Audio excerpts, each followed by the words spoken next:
I came here several times with my father when I was little, but stopped eating here as often after growing up. I hope the food here will be to your taste.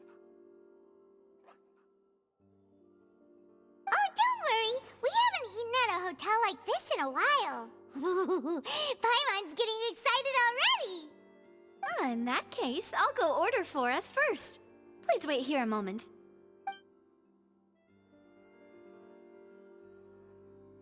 Ooh, everything looks so good.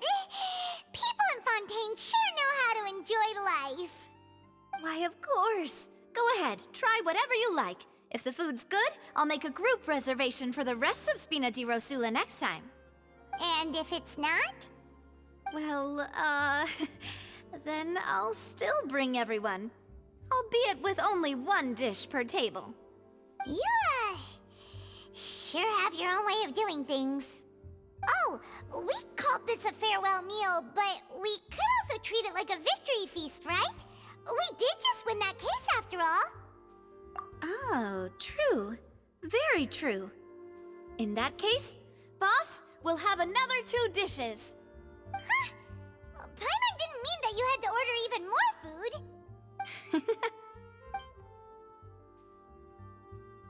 Speaking of cases, do you think that the mastermind behind the serial disappearances will get caught soon now that this has all happened?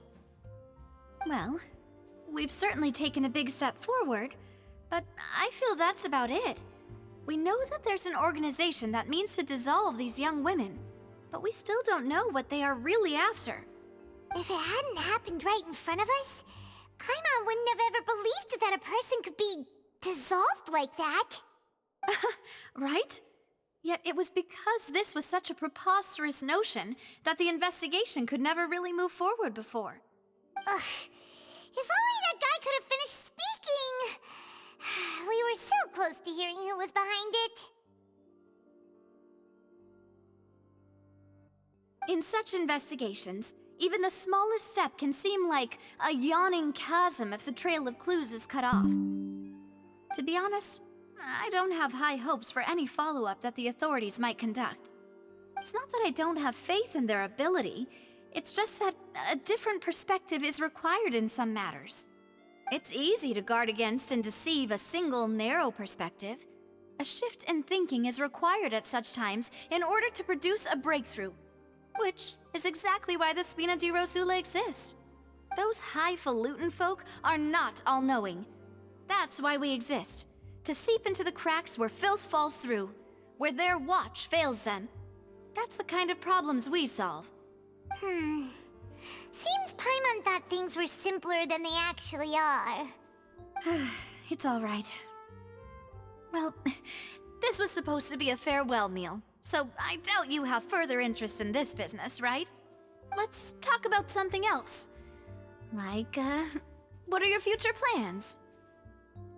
That's true. We didn't have a chance to speak to her after the trial ended. It didn't really seem like the right time or place to do it anyway. I see. So, your primary objective, which has been foiled so far, was to have a chat with the Hydro Archon. I've heard that there's a long line of people waiting to meet Lady Farina. I suspect you'll be waiting for quite a while, considering that you missed your chance today. Yeah, we've heard that she's super popular here in Fontaine, and that it'll be tough getting any of her time. Well, would you consider some more, unique ways? Perhaps even methods of, let's say, questionable legality? Guess that's Spina di Rosula's boss for you. Chock full of sketchy ideas. Well, what did you have in mind? Well, one way would be to infiltrate a performance troupe at the Opera House, only to abandon your act at the play's climax and ask to speak to her after the performance. I'm sure Lady Farina would be eager to see the ending, and would agree in order to finish watching the play, don't you think? Could you suggest something a little more practical? This plan seems pretty hard to pull off. We'd have to go learn how to act, and acting's really hard. All right, here's another. Find a way to conceal yourselves under her bed, then wake her up in the dead of night and demand answers. don't let her go back to sleep until she answers all your questions. I can personally testify that this one works. When I'm sleepy, I'll do anything as long as I can finally get some sleep. That might work, but that's not really the problem. The problem is we don't want to get ourselves arrested. Ah, valid point. I overlooked that part. I was just thinking about leveraging a person's desire for sleep. All right, no more joking around. Perhaps you could... Oh, I don't know. Cut the line when she's on a break. You did defeat her in court, clearing citizens of hers from false accusations. False accusations she had nearly upheld personally. I imagine that she feels quite ashamed about the whole thing. You mean that if we catch her while she's on a break, she might be too embarrassed to refuse? Oh, that does make some sense. Why don't we give it a try after this meal? You know, strike while the iron is hot and all. Huh? Paimon, did you drink my Fanta? Was this your drink?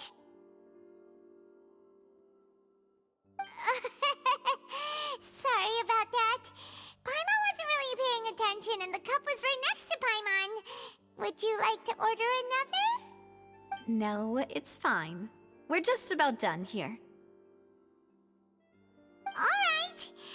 Honestly, Paimon wouldn't recommend Fanta anyway. It tastes kind of salty and icky. Is that so? Huh. Well, in that case, we'll have to blacklist the Fanta here then. If we're all finished eating, then I'll go pay. Yeah, we're stuffed.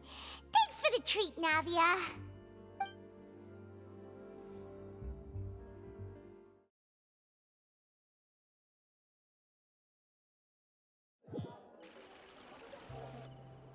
Oh, so full.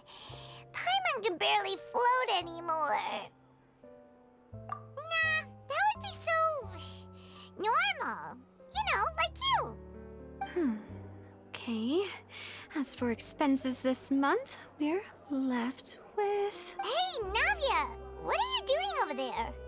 Oh, nothing. It was just a meal, you know? Nothing the Spina di Rosula can't cover. Let's get ready to try to meet the Hydro Archon again. Bye, Navia! So this is goodbye, huh? Well, if you do encounter any other trouble in Fontaine, you're always welcome to contact the Spina di Rosula. I'll give your request the highest priority. In any case, I wish you smooth sailing. I'll see you again, partner. See ya!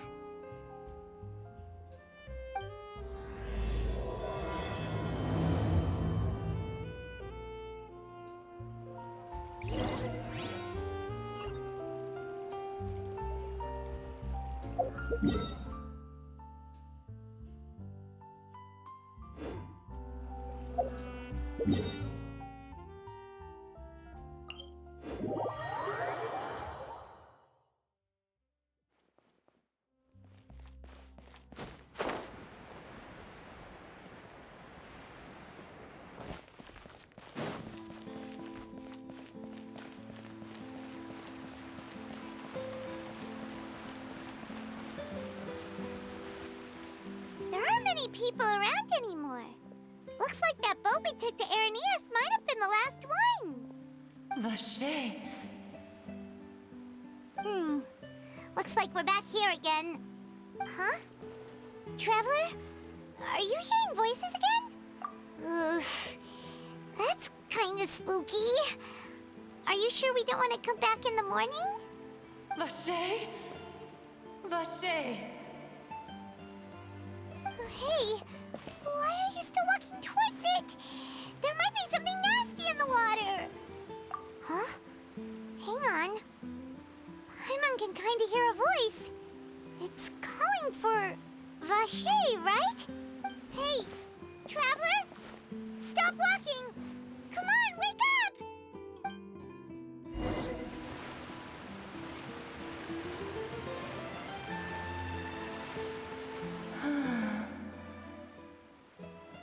Vache, are you... my dear Vache? No, wait. You seem to be someone else. Do you know Vache? Do you know where my love is? Wait. Who am I? I'm very sorry. I fear I do not know. My memories feel like they have been washed away like a flood. So many fragments dissolved amidst the tide, never to be recovered.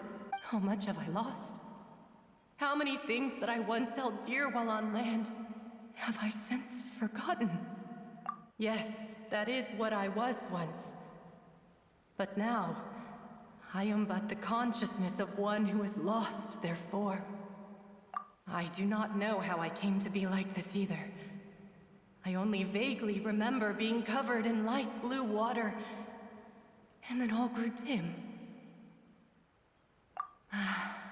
I also remember going to many places.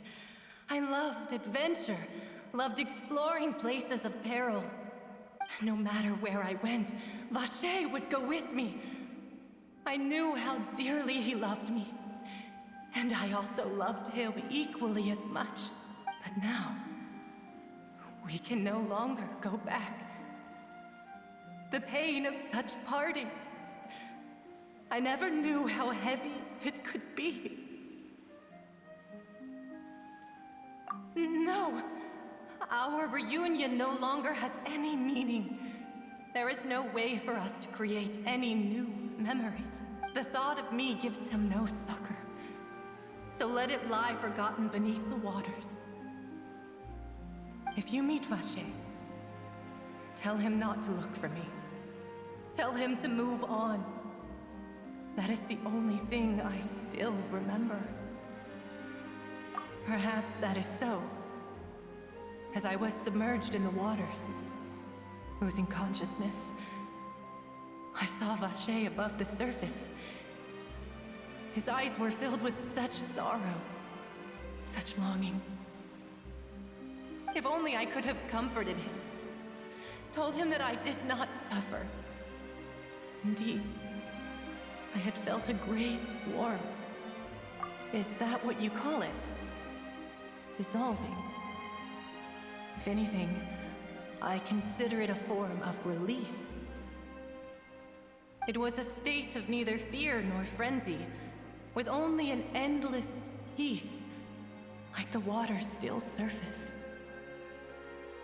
I could also liken it to being a thirsty person who drinks water for the first time, and only then sees how they have lived for so long in a world of endless want and anxiety. I think I hear your companion. It's time for you to go, I think. Farewell, then. I am glad that you were able to sense my presence. Remember, if you see Vache, tell him not to seek me out any longer.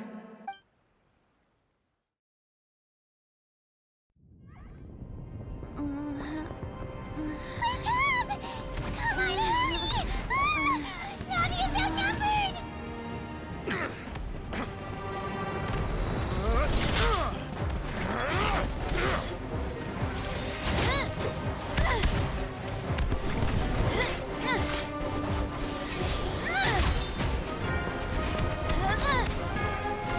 Demoiselle, look out!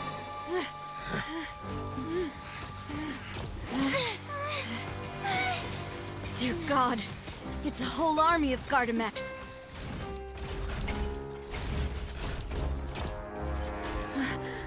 Chlorand?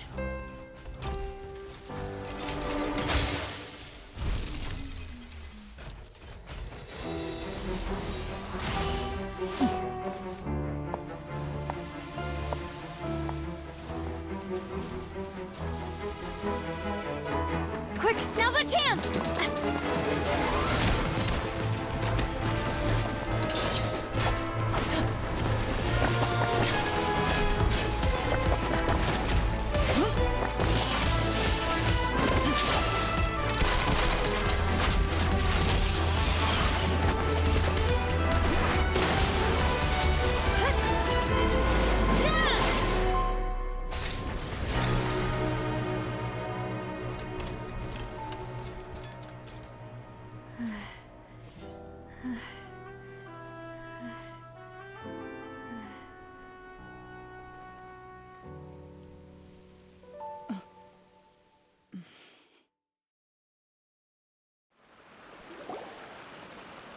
I should thank you for lending us your sword there, Clarand.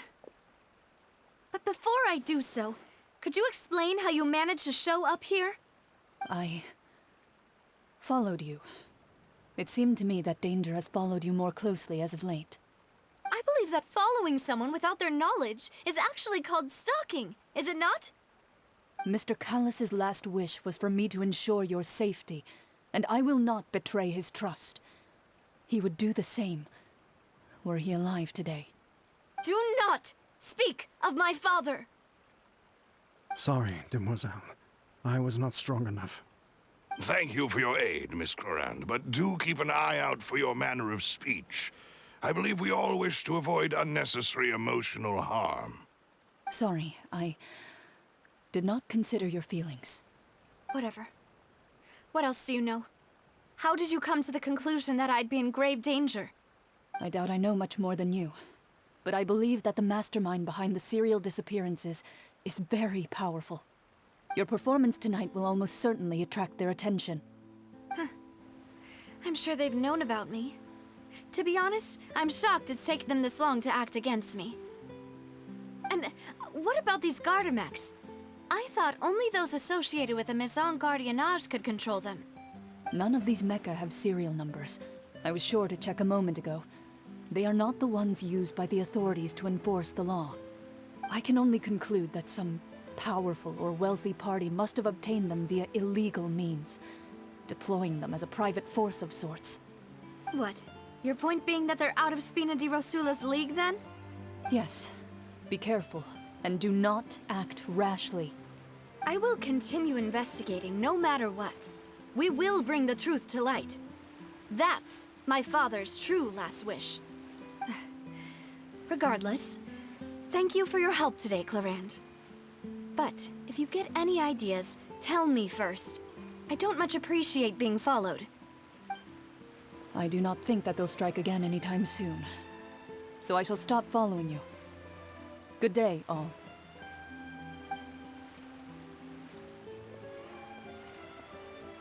Right. I suppose that's the best news we've gotten today. Demoiselle, I believe that Miss Clarand was being sincere with you.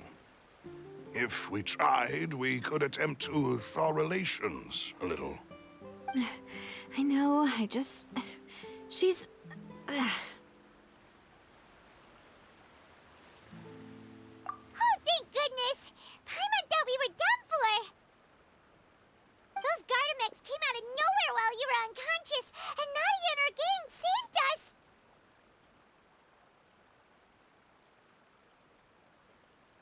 Oh, and there was that champion duelist named Clarand who came out to save us too! We got lucky there. Paimon probably couldn't have fought them off otherwise. Oh, come now. Forget all that polite talk. That wasn't really a farewell meal we had back there. Not for me, anyway. In truth, I hope that every meal we have together shall be a victory feast. As such, we're still partners. There's no need to thank me. It will take 50 years for me to match Demoiselle's magnanimity. If it were me, I would have joined the Spina di Rosula on account of her goodwill long ago. All right, you two. That's enough. Actually, Navia, how did you know that we were in danger? You sure did show up in the nick of time. Well, to be honest, you're the one who tipped us off, Paimon. Huh? Really? Paimon contributed somehow? Ooh, Paimon's even more amazing than she thought! Yes, all thanks to you grabbing my drink by mistake. How did that help? After we parted ways, I was on the way back to one of our bases when I suddenly thought of what you said. That the Fanta tasted kind of salty and icky.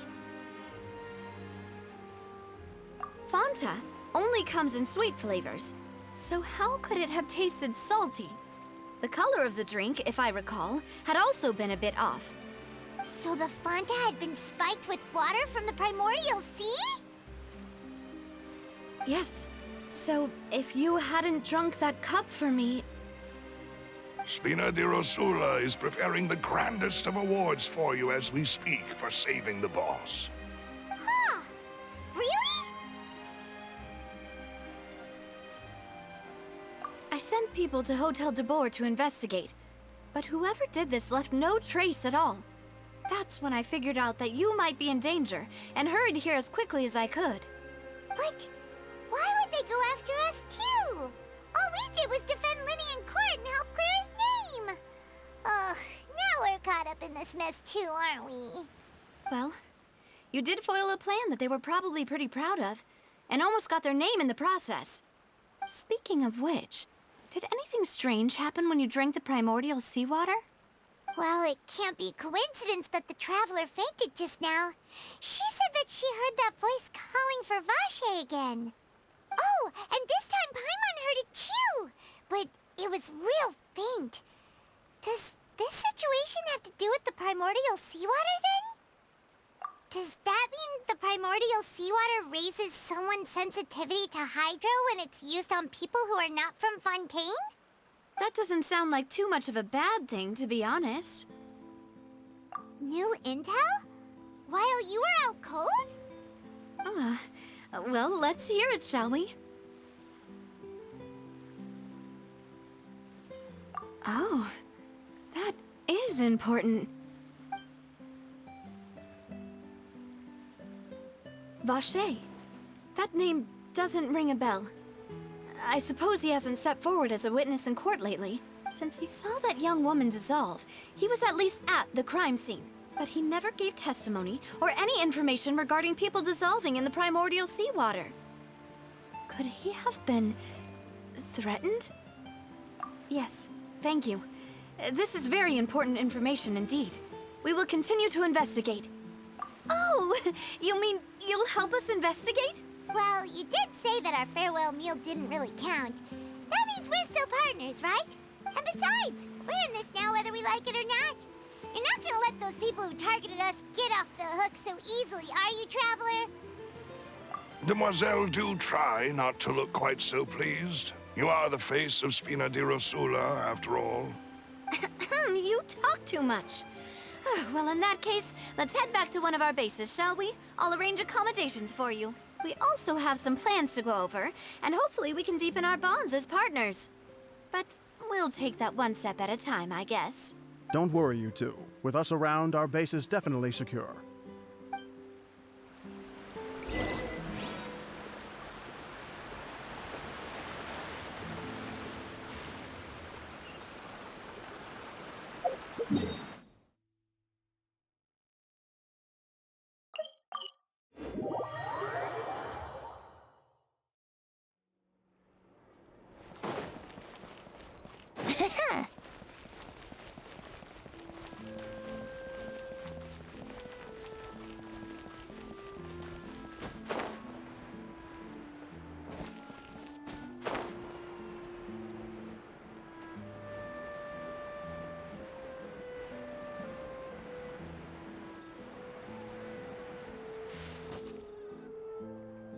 It's right up ahead, but let's make sure we weren't followed first. I've been keeping watch, Demoiselle. I haven't spotted anyone suspicious thus far.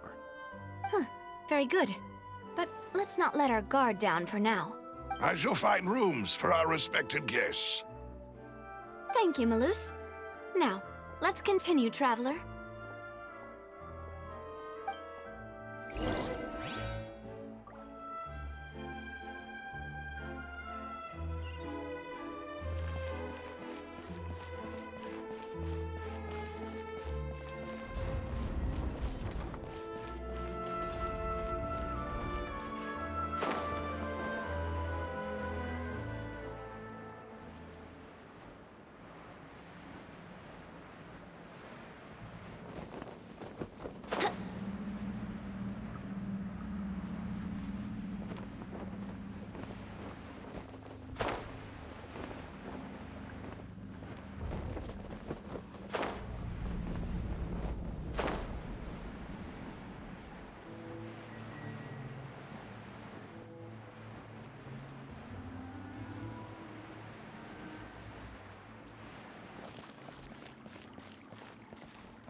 This is your base? It's not quite what Paimon imagined. Your accommodations have been arranged. Under the present circumstances, I can confidently say it's the best we have. Well, our funds have been a little tight lately. After all, we don't allow illegal or unethical profiteering. In fact, our funds often come from citizenry who support us. Seems like it's tough times for everyone. But if you have the support of the people, that does sound like it's worth it. To be honest, our financial situation was a lot better back when my father was in charge a few years ago. I'm afraid I'm not quite his equal. Your father... he was the previous boss of Spina di Rosula, right? How did he... Demoiselle, if you'll allow me to explain. No. I'll explain it myself. I suppose I couldn't run from this topic forever. And as partners, this is something I hope they can understand. My father's name is Callus. Yes, the same one they call Callus the Unfaithful in the streets. 3 years ago, he was accused of murdering his own friend. But he chose a duel to defend his honor instead of standing trial. He died in the duelist's ring. Oh no. But I do not believe my father was a murderer. I'm sure he was set up. At the time, I believed that if he only stood trial and was duly investigated, something amiss would crop up and prove his innocence. But strangely, he not only requested the duel himself, but rumor has it that even after being seriously injured, to the point where he could be deemed as having lost the duel, he refused to surrender, determined to die in the arena. 3 years later, I still don't understand why he did that. How could he protect his honor if he's dead? If anything, he gave up his chance to defend himself. The closest piece of info I have is that my father had been investigating the serial disappearances case at the time of his death. Ah, so that's why you're so determined to get to the bottom of that case. That's right. I've also tried to investigate the murder my father was implicated in, but I haven't found a single new clue in my countless reviews of the investigation records. However, I believe that if the murder case is related to those behind the disappearances, they must know something. I must know what really happened. Was my father coerced? Framed? Even if he really did kill his friend, I must get to the truth. If only he'd been more open with me when he was still alive. He even hid the fact that my mother died due to complications when giving birth to me. And now, here I am investigating his death. You really are a handful, aren't you, Papa?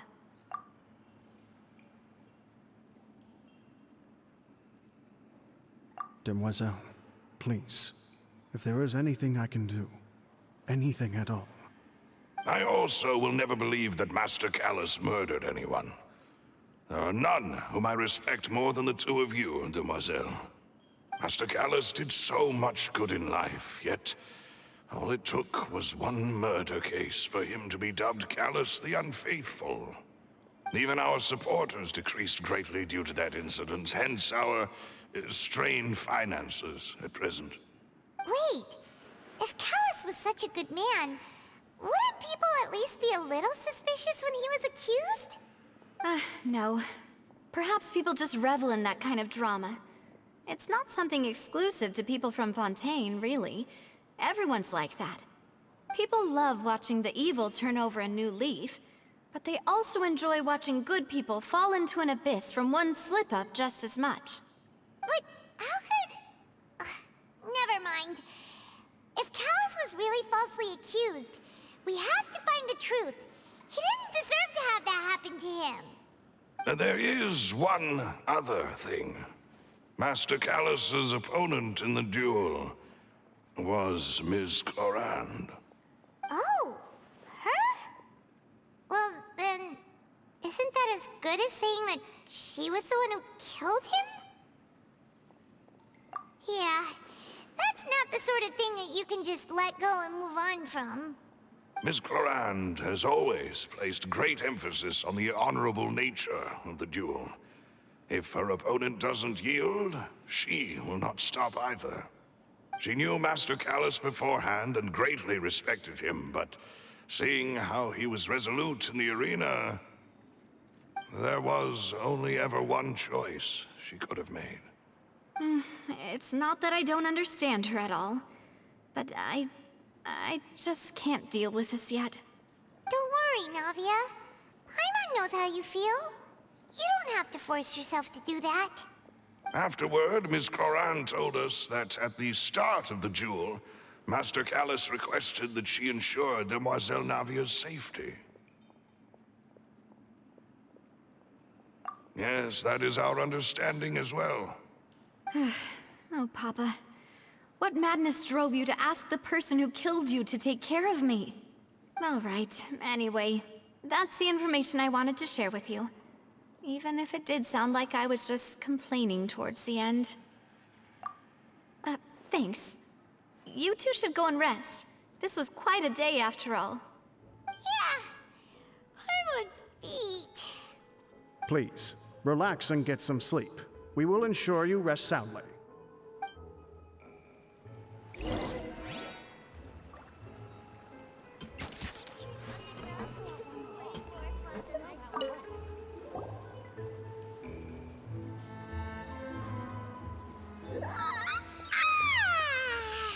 Paimon slept so well. This place feels almost too safe. Huh? Navia? Where did the other two go? I sent them back to Poisson. It's Spina de Rosula's place of origin, and where we have our headquarters. There's not much for them to do here at the moment. Paimon gets the feeling that you're just trying to get them off your back. But never mind that. When did you get back? Were you waiting here the whole time? No, I just returned after going out for a while. I did some investigating yesterday regarding the name Vache. Wait, so you didn't sleep at all? How could I after having such critical new evidence appear? Guess Paimon wasn't speaking for everyone just now, huh? Unfortunately, this name seems to have been wiped from existence. It doesn't seem to have a match anywhere. I suspect that those behind this have already taken steps to hinder an investigation from this angle. But that does prove that this Vache person is a key witness in the incident. Does that mean we're too late, though? No. There is one ray of hope. One place in Fontaine that they would find almost impossible to threaten, no matter how much they wanted to. And that is the archives kept by Chief Justice Neuvillette. A place where detailed files on all the cases in recent years are kept. If the Oceanid you met is one of the young women who went missing recently, we should be able to find some related information there. So Neuvillette maintains an archive of case files? Whew. Guess that's the hard-working Chief Justice for you. In that case, let's go talk to him, shall we? Aren't you coming along, Navia? Did you get tired? No, it's nothing. Let's go see the Honorable Chief Justice.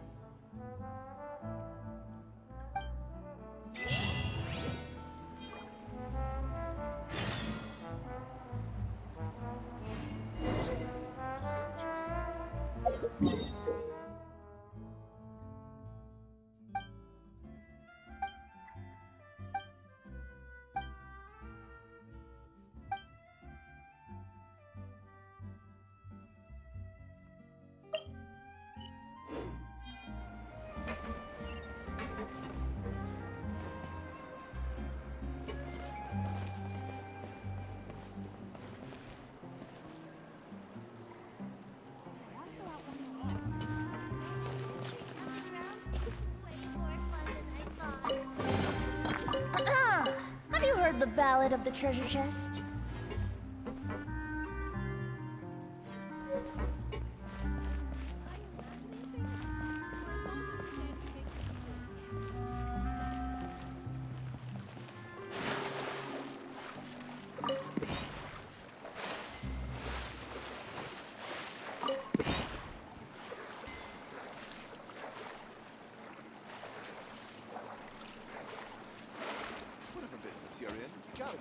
gliding be faster?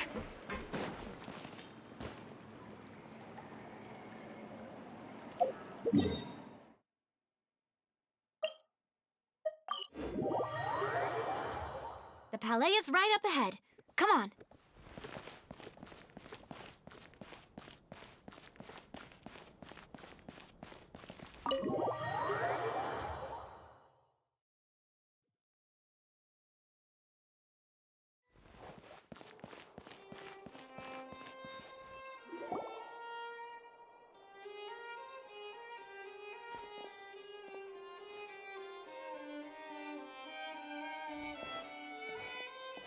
Halt! Please state your business here. The Chief Justice is presently occupied with official matters. Huh. This place does look pretty heavily guarded. Guess that proves that Nervalet's files are really secure. Hey, don't you recognize us? Huh? Who are you? Just to be clear, I don't care who you are or who you might be related to. Our rules make no exceptions. See? They've got great discipline, too. Yep. Paimon can tell. If you're here just to crack jokes, I can point you towards the exit. Unlike some, we're busy, so please leave if you don't have a reason to be here. No. What I meant to say is, shouldn't you remember us from a few days ago? We were at the trial of the great magician Linny. Oh, yes, I remember. I read about it in the Steambird. You must be Linny's attorneys. It's all coming back to me now. We're here today to report and archive some information on a follow-up case. Huh, is that even a thing? Of course. Don't worry. We're here on official business. You can trust us. All right then, I'll let you through. The Chief Justice is just inside.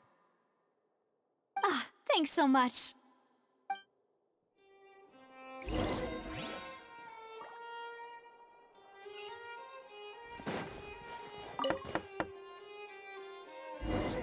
Please come in.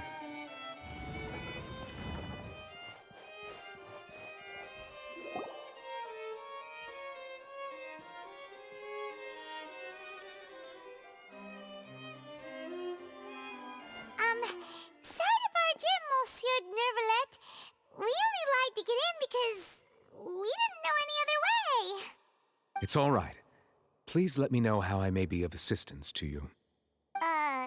So you're not mad at us? We're looking for a man called Vache. He may have been an eyewitness in the serial disappearances case. If we can find him, we may be able to unearth some key information on the case. Ah, I see. In that case, please wait here a moment while I browse through the files.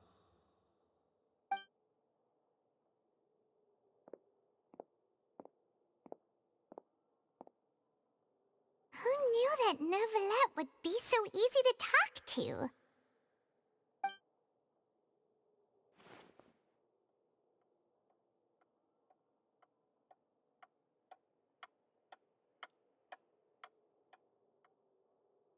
Unfortunately, I'm quite certain that no one by the name of Vache has been involved in any case, criminal or civil, in the past several years. There are no records of him either in the files or in my memory. Traveler, what if it was really just a dream? Is that so? All right then. Thank you so much, Monsieur Neuvillette. We'll take our leave now. Ahem.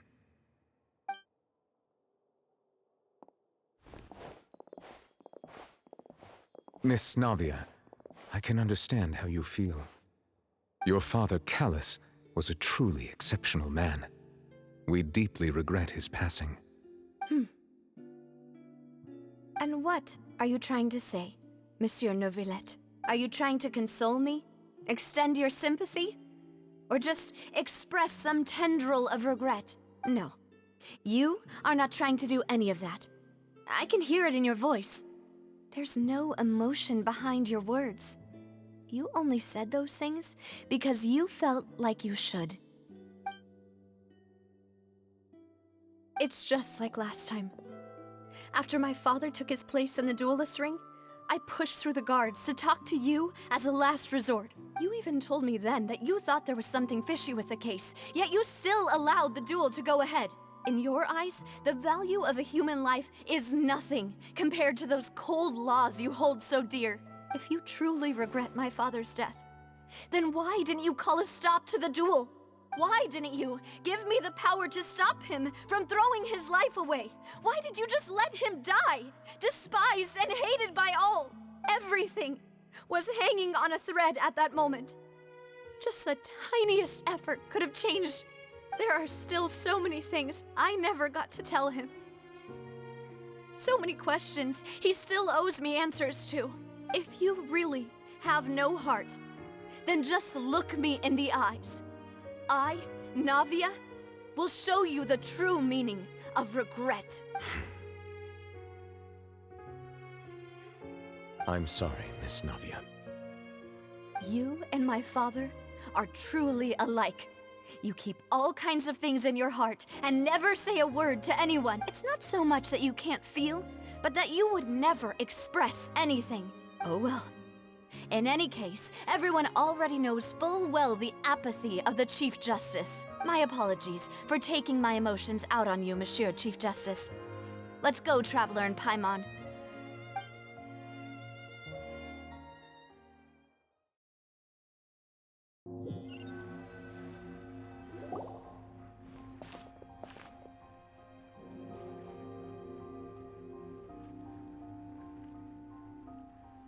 Navia, are you okay? I'm fine. Rain. It's raining. You're right. Wasn't it still sunny when we went into the building? And there shouldn't be any active trials today. How strange. Now that I think of it, on the day my father was convicted of murder, it was also raining. What is it? Did you think of something? Yeah, he was outside. It was uncovered and the rain could fall there. Why? Do you think the rain could have affected the crime scene? That thought has occurred to us before. We've even expanded the search area to try to account for that, but didn't find anything of value. Oh? Wait. You don't mean... So you're saying that the true murderer could have been turned into water? And then got washed away with the rain? Yeah. And if that's what had happened, then no one would have believed your dad, even if he explained what he saw to the authorities. I really think I found a true genius for a partner. You're completely right. How did I not connect the dots earlier? All right, let's go to Poisson. With this new lead in mind, we'll get to the bottom of my father's case for sure. Yeah, we're gonna make progress for sure this time. Do you want to go with me now? Or do you want to head over by yourself later? Great, let's go then.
Let's play.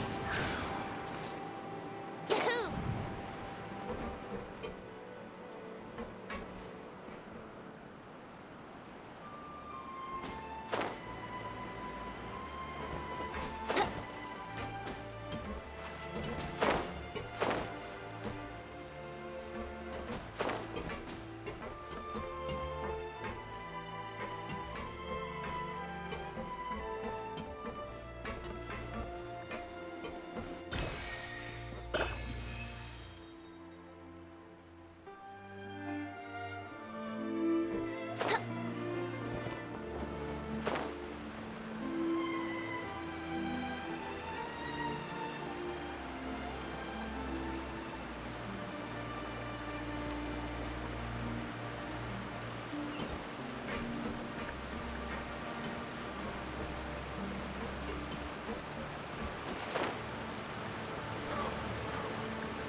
There's no need to be so surprised.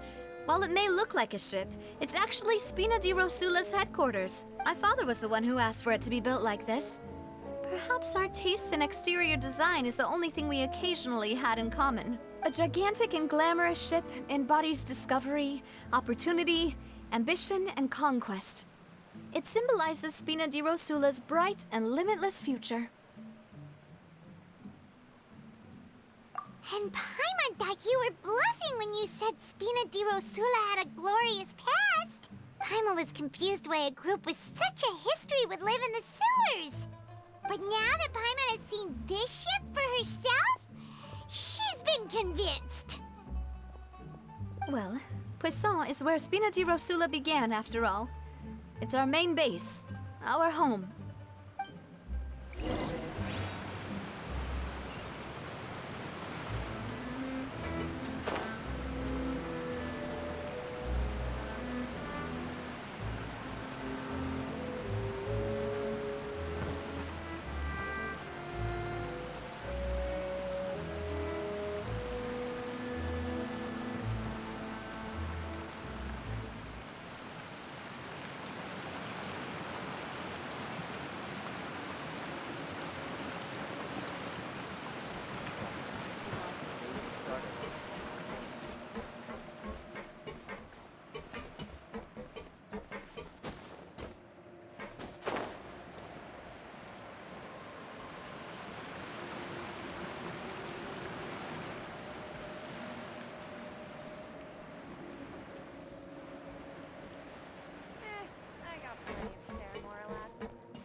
Wouldn't gliding be faster?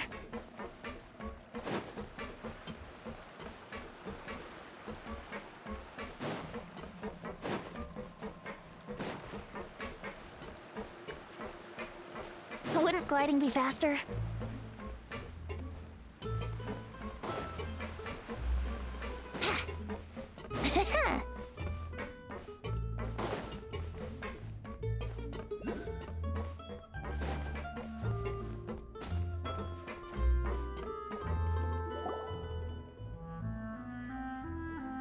Melus, we're back!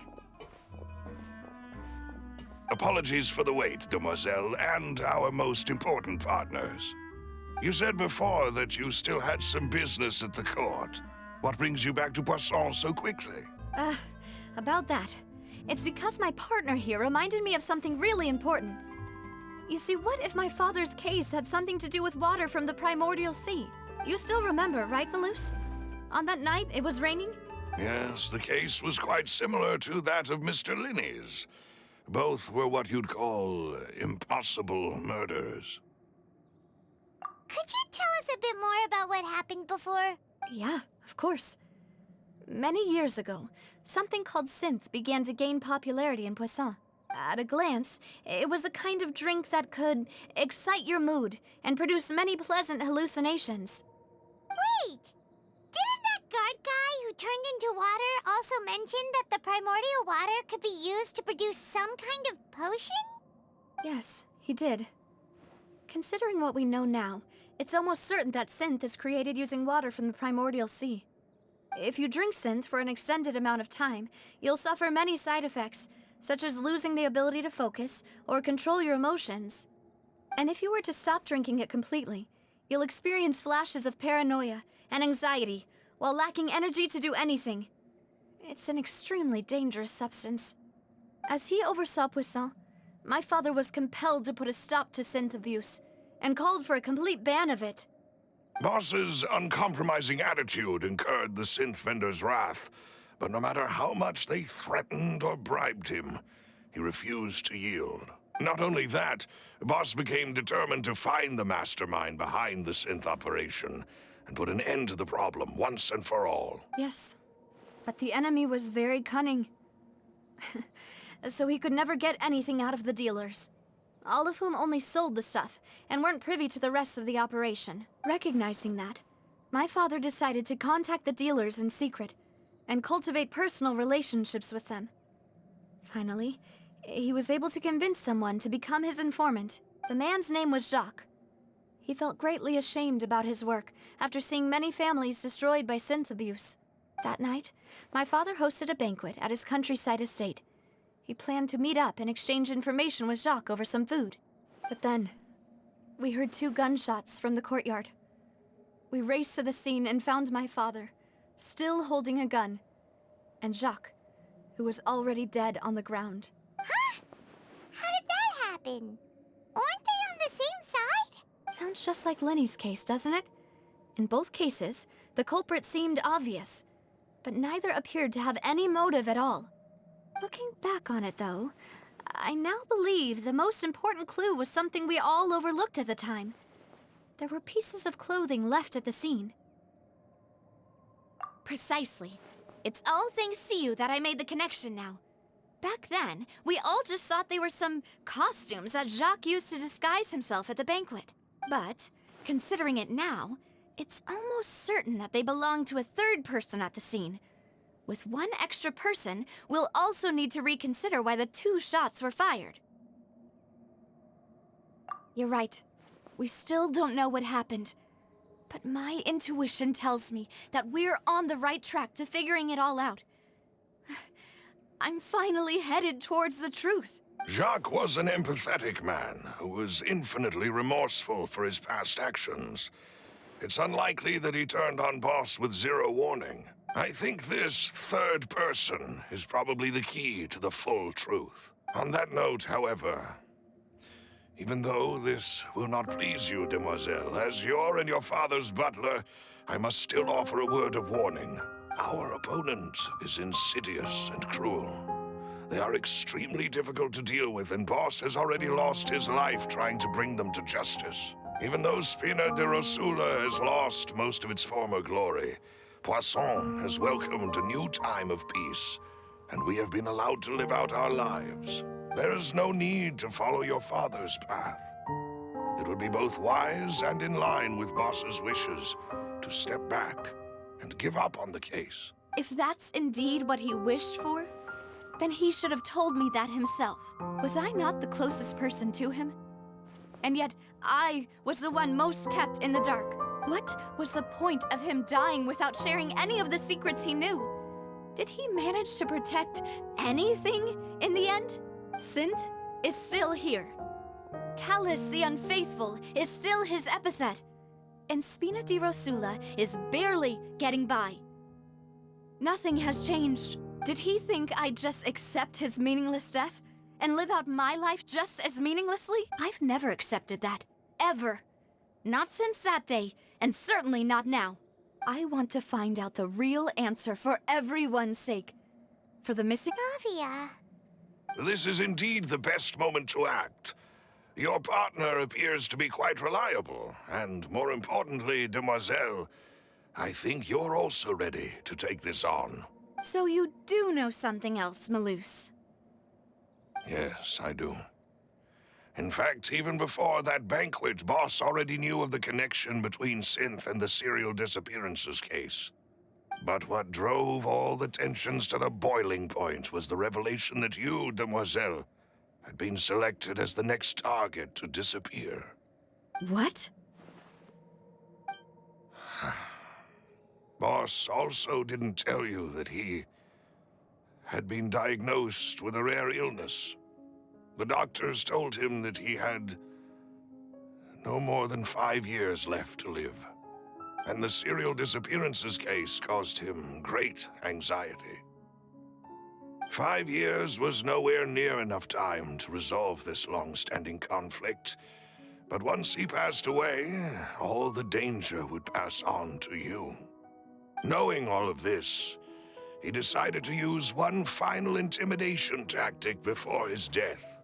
He claimed to have already gotten his hands on some key incriminating evidence for the other side, and even told some members of Spina di Rosula about the details. But as long as you remained safe, he would not share the evidence with the public. If something were to happen to you, then he and all those he told would immediately expose all they knew about Synth and the disappeared victims. Right, so nobody would be able to get off scot-free. As we've seen, Boss's tactic has worked. Even though Boss has been gone for a long time, the other side has not tried to take Demoiselle's life. No, I don't believe it. He never appeared to look sick to me. No father wants their daughter to see them weak and haggard, especially someone as proud as Boss. To him, dying in a duel and suffering lasting dishonor as the unfaithful were still far preferable than losing face in front of his daughter. So he chose to die in silence, so that he could protect me. I'm afraid you're not understanding this correctly, demoiselle. What Boss wanted to hand to you was not a parasol, but a sword. If Boss's spirit could hear you telling me that you want to find the answer for the sake of everyone involved, I'm sure he'd be extremely proud. That fool. Couldn't he have just given it to me straight? No. He might have set up everything precisely because he never thought I'd be able to understand him. Is that the amount of confidence he had in me? And what if I was never able to make it to where I am now?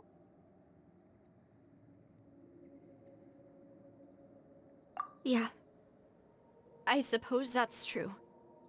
With the way he'd set things up, if I had wanted, I could have just lived out my life without a care in the world. But thankfully, he rarely talked to me about complex matters, and thus understood little of me as a person. In this case, he really didn't need to give me an easy way out. Malus, what was the key evidence that he shared with you? It's the location where synth is produced. Essentially, it's the enemy's headquarters. When he was threatening the enemy, Boss didn't share the specifics of the incriminating evidence he found. But if you want to use it against the enemy, you'll still have to take several things into consideration. Why? If we know where the place is, can't we just go storming in? You mustn't forget that we're fighting against a mysterious and dangerous organization that's been in operation for decades. There's no telling what might be lying in wait at their headquarters. We also have no idea what kind of evidence we may be able to find inside, nor what people we may be able to capture. But a single visit to their headquarters would be tantamount to a formal declaration of war. The worst case would be that we leave empty-handed, but also open ourselves up to full retaliation. Then, in that case, why not work with the Fontaine authorities? Well, you saw one of them dissolve during Mr. Linney's case. We have no idea just how thoroughly they may have been infiltrated. Huh. That's true. Seems my father really had no choice. But things are different now. It should be a lot easier to prove the other side's guilt, now that we've connected Synth with the disappearances case. You sound like you've put a lot of thought into this, Malus. I am the butler, after all. I live but to serve the boss and Demoiselle's will. I've always been willing to take on any kind of risk for your sake. But considering my relative lack of ability, I've spent my time keeping secrets, performing basic investigations, and waiting for the right time to come. Thank you for all of that, Malus. Have you discovered anything new in the past few years? Let me think. One conclusion I came to was that the enemy must be quite familiar with Spina di Rosula, or at least have an informant planted here. When I announced orders to the organization's members on Demoiselle's behalf, I used to deliberately keep a few people in the dark and observe the reactions of the synth vendors. If the vendors didn't change their plans, then the individuals informed of our orders must be innocent. If the vendors packed up and fled, however, then someone must have given them the news. After several rounds of testing and investigative tracing, I've narrowed the suspect list down to 3 people. The first is Florent, Spina di Rosula's senior advisor. Huh? Florent? Yes, surprising, isn't it? He was one of the people Boss trusted the most, which also means that he was someone who understood Boss really well. Thanks to his position within Boss's innermost circle, he always knew our upcoming plans and could thus avoid capture this whole time. There's someone else like him too. Marcel, the head of Confrérie of Cabrières. Uncle Marcel. It's a guild in Poisson. A boss helped it to grow to its current size and prominence. In the beginning, they were only reselling some daily goods, but now they're one of the richest guilds around, with a lot of business connections in the city. So, they're like a sister organization of Spina di Rosula? Yes, you can say that. When we were fighting against the synth dealers, they provided us with plenty of support. It's a bit difficult to imagine someone using their own money to hunt down themselves. The final suspect is Thierry, the man responsible for coordinating information between Spina di Rosula and the guards. Although the guards mostly leave us to our own devices, there are still many activities we have to report to the local authorities. Since Thierry is always in the know about our current activities, he could theoretically always plan one step ahead. I see. These are all people who I communicate with quite regularly. To think that the enemy we've been fighting against has been right next to me all along, among those I trust the most. It's almost too hard to believe. If you want to investigate them, please take every precaution to not alert the quarry. Judging from our experience, the enemy is extremely cautious. Of course. And thank you, Malus. You've provided us with a lot of great information. You're too kind, my lady. I'm just doing my duty. And before I forget, proving Boss's innocence would also mean clearing him of blame in Jacques' death. After that incident, Jacques' wife and daughter were taken into the Spina's care. They still live in Poisson today. If it might help, you could also pay them a visit. I can make the necessary arrangements. Oh, thank you so much, Malus. You really are the best. A new case awaits, my dear partner. I hope we can work together to uncover the truth and end this case once and for all.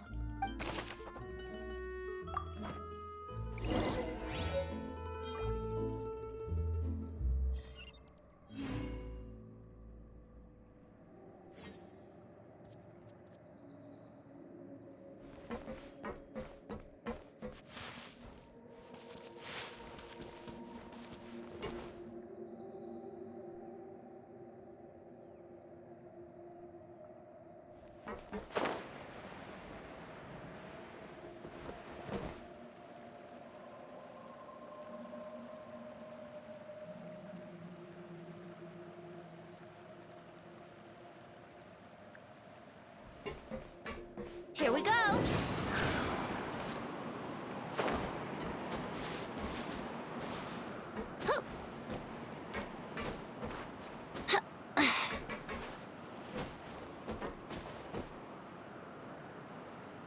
Let's play. Huh?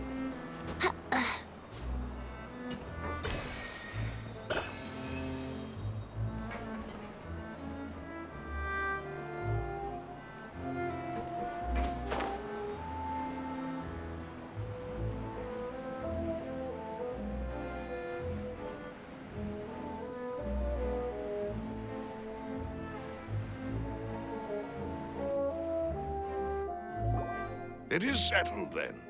Please excuse me, and enjoy your conversation at your leisure. Thank you for arranging everything for us, Malus. Excuse me, miss. Do you need anything from us? Oh, Hey, Navia's all quiet. This isn't like her at all. I'm sorry that I only came to visit after all this time. After what happened, I didn't know how I was supposed to face the two of you. Ah, if it's about that, there's no need to apologize. After my husband died, Spina di Rosula sent us a lot of mora and support. I understood your guilt and apology to be genuine. But aren't all of those things nothing compared to the loss of Jacques? I can understand the kind of pain that comes with losing a father so needlessly. You don't understand at all. I didn't know how to face you, because I didn't know what I could possibly bring as a consolation gift. I know only the full truth could bring closure to you. And to all of us. I'm sorry. I appreciate the sentiment, but you don't have to carry all that guilt. On the matter regarding my husband, my daughter and I have more or less found our answer already. Would you mind sharing it with me? I really can't believe that my father could ever bring himself to shoot Jacques. I always knew that my husband's money was earned through others' suffering. He told me countless times that if he could turn back the clock, he would never go into the synth business again. He had many regrets, and felt that he took the idea of providing for his family too literally. For the longest time, he thought Mora was everything. So when Mr. Callis came to him with a proposal, he accepted it almost immediately. He tried to be as careful as he could, but even so, he was still found out by the higher-ups. They found out about his betrayal? Papa didn't say that exactly, but Papa did tell me that I should never be ungrateful. Before he left that day, he told me that he had no choice. It was only later that I realized it was his final farewell to the two of us. I don't know that for sure, but you could say that's the conclusion I eventually came to. Which is why I'm the one who should feel guilty. Callis had always taken great care of us, both when he was still alive and after he passed away. Even if he fired the shot that killed my husband, it was likely in self-defense. It is impossible for me to hate him for what he had done. But Mama, why is Papa still the bad guy if he did the right thing?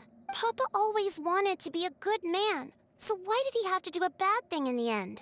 Well, things aren't always as they seem. You still feel like your papa was a good man, right? Yeah, Papa was a really good man. The best in the whole world. Then you should hold on to that. If a good man had to do a bad thing, then he must have had his reasons, regardless of whether he left you a parasol or a sword. He must have done so to give you a better life. Oh. Thank you for everything you've told me. I will definitely find the truth. The current state of things is not something I'm willing to just sit back and accept. Thank you. I'm very grateful to hear this from you. Even though your personality is quite different from your father's, your determination when you speak is really similar. You really think so? That's the first time anyone said that to me.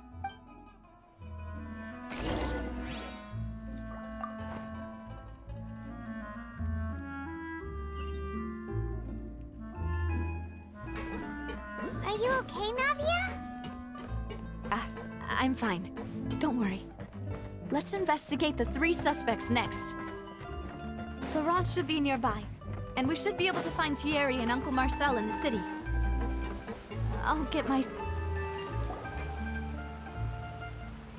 Greetings, boss. How may I be of assistance today? I'm sure you've heard about what happened at the Opera House. Someone got turned into water right in front of us. Yeah, I've heard. With something that dramatic, I'm sure journalists will milk it for all it's worth. And it'll be all the talk for the next several weeks. It also reminded me, on the day that the incident happened with my father, it was raining outside, and we found some clothes left at the scene. After my partner here put the dots together for me, I feel like we should try to reopen his case. Can you do me a favor and try to recall what happened that night? Let me think. Mr. Callis was feeling pretty upbeat that day. So he was drinking and bantering away with us at the table. After that, he told us that he wanted to go get some fresh air. So we let him go without thinking much of it. Who knew that we would hear 2 gunshots ring out right after? My first reaction was that Mr. Callis's life was in danger. So I grabbed my holster and made a mad dash toward the scene. But when I got there, it was already too late. Mr. Callis was standing over a dead body with a gun in his hands. All we could do was look back and forth at each other, not knowing what to say. So you also remember 2 gunshots then? Indeed. The guard said that the first shot didn't hit anyone, while the second killed Jacques. But I've never really bought that explanation. Reason being, Mr. Callus had left his gun on the table. I even made sure to confirm that before running to the scene. But according to the guards, that doesn't mean he couldn't have had other guns on his person. About the clothes left at the scene that you mentioned, do you think there was a third person there who was turned into water? At least from our perspective, my father had no reason to kill. So he would also have no reason to bring an extra gun with him. The gun he was holding probably belonged to Jacques, or a third person on the scene. Yeah, that makes a lot of sense. So you're saying Mr. Callus ended up with the gun because he seized it from one of the other guys? But hold on. If that's what had happened, then why didn't he share the truth with any of us? He didn't even want to face the Oratrice machine, and chose instead to prove his honor in a duel. Did he lose all faith in the courts after seeing someone dissolve right in front of his eyes? About that, Malus told me a thing or two. So, I think I can understand why he committed to the duel. I'll tell you everything once the whole truth has been revealed. I understand. Then I'll leave Mr. Callus's honor in your hands, boss. And if I may just say one more thing. The whole Callus the Unfaithful epithet has been a thorn in my side since the day it was invented. Many people have laughed at me for still calling him Mr. Callus, even after so many years have passed. But it was Mr. Callus's trust that allowed me to rise through the ranks of Spina di Rosula and live the life I lead today, no matter what others might say. He'll always be the man I respect the most, and he'll always be my boss. Don't worry. I will definitely find the truth. You and all our other comrades at the Spina deserve to know the truth as well.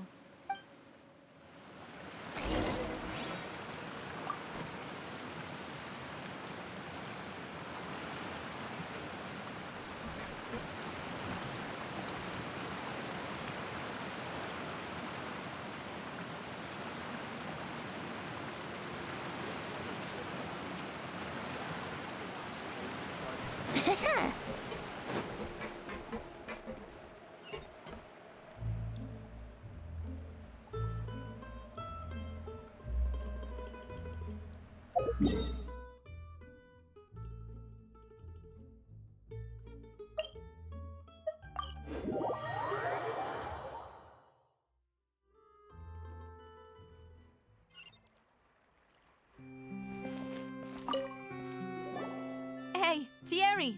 It's me! Oh, now, what brings you here, Miss Navia? I've heard that you made quite the name for yourself at the Opera House. Oh, so you've caught news of that already. Oh, okay. Hey, I'm also a member of the guards, you know. The way you make it sound, people would think I was sent off to Poisson because I had done something wrong. Are you sure there isn't a little bit of truth in that? Under normal circumstances, shouldn't you have been called back to the city already? I mean, where I work is really up to me. Let's just say I enjoy the ambiance of Poisson. Callus did a fantastic job running the town, building Spina di Rosula from the ground up and clearing many obstructions in my way. It would be next to impossible for me to find a similarly easy but high-paying job in the city. Anyway, enough chit-chat. Are these two friends of yours? You, here for some formal business? Yes. These two are my partners. What happened at the Opera House made us realize that Linny's case and my father's may be related. We're trying to reinvestigate the details of my father's old case. Ah, I get it. You think there might be more to the case now that we know people can be dissolved into water, right? I was also flabbergasted when I first heard of it. If you want to go through the original files from your father's case, I can help you look for them. That'd be much appreciated. Thank you. Actually, I have another question. Do you have the authority to dispatch Gardamex? Of course. Without them, I couldn't possibly handle Poisson on my own. Why do you ask? We definitely can't use them to forcefully get more evidence for your father's case. Well, you see, just recently, We were attacked by a horde of unnumbered Gardamex in the city. So, if you hypothetically wanted to do something against me, all you would need to do is get rid of the mecha serial numbers and send them after me. Then you think too highly of my abilities. Dispatching mecha is very different from controlling them. If I had to make an analogy, when you order a dish, the chef will make it for you. You can ask the chef to cook, but not to massage your shoulders or carry your baggage. If you try to make unreasonable demands, the chef would just think you're out of your mind and ignore you completely. The same goes for me and my Gardamex. Removing a serial number is also not as easy as you might think. There are a lot of complex steps to it, and it's almost impossible to keep it a secret. So I can promise you, those mecha were definitely private units. They're certainly not cheap. So, whoever their owner is must be super rich, powerful, or both. Now that you mention it, though, being in the synth business would definitely be profitable enough to afford this. Oh, then you're officially in the clear, Thierry. Oh, well, thank you for the vote of confidence, Navia. Jokes aside, I'd like to wish you all the best with your investigation. I'll be staying in the city for a little while, so just come find me if you need any support from the guards.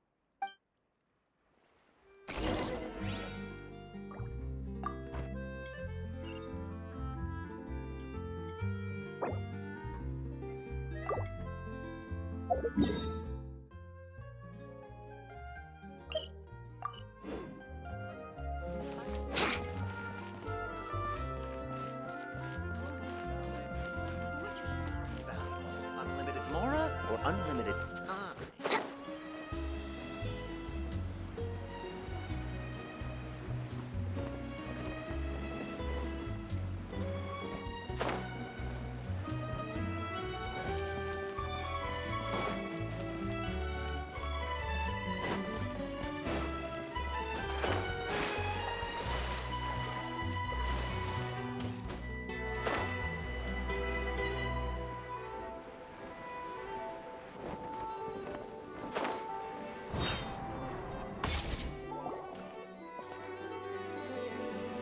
Hello. How may I help you? I'm here to see Marcel. Could you please let him know? You can just say Navia's looking for him. Sure. I will let him know right away.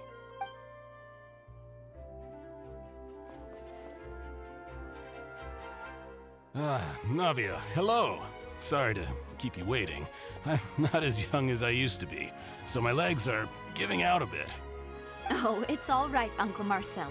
There's no need to stress. I just wanted to talk to you briefly about what happened in the Opera House. I'm sure you saw everything too, right? Yes, I've never seen anything so strange. Oh, you were at the Opera House too? That's right. I went there with Navia to see the magic show. Who knew it would turn into a whole murder mystery? I also witnessed your marvelous sleuthing work. Quite impressive. To beat the Hydro Archon at her own game on her own turf, I can already imagine everyone in Fontaine discussing your exploits over a few glasses of wine. Oh, Paimon doesn't want to become the talk of drunkards. Apologies. It's just how Fontaine is as a nation. Everyone loves drama and theatrics. Uncle Marcel, you've also noticed that other thing, right? The fact that humans can dissolve in water? Yes, I was reminded of your father's case right away. Is that what you're investigating now? Exactly. I still don't have much solid proof, but I can sense that the other side has already begun to act. Oh, and what makes you say that? We were attacked on Araneus by some unnumbered Gardamex. And there was also an attempt to get me to drink water from the primordial sea. If not for the vigilance of my partner, I probably wouldn't even be here talking to you right now. Oh, you're giving us too much credit. Wasn't it you who protected us? Alas, it seems things are heating up again. The peace that Callus sought so dearly will soon become a thing of the past. But rest assured, Navia, Poisson will always remain a safe haven for you. If you're scared, you can always return there. If anyone dares to lay their hands on you there, The Confrérie of Cabrières will use its funds to the last Mora to bring them to justice. Thank you, Uncle Marcel. But I don't intend to go into hiding.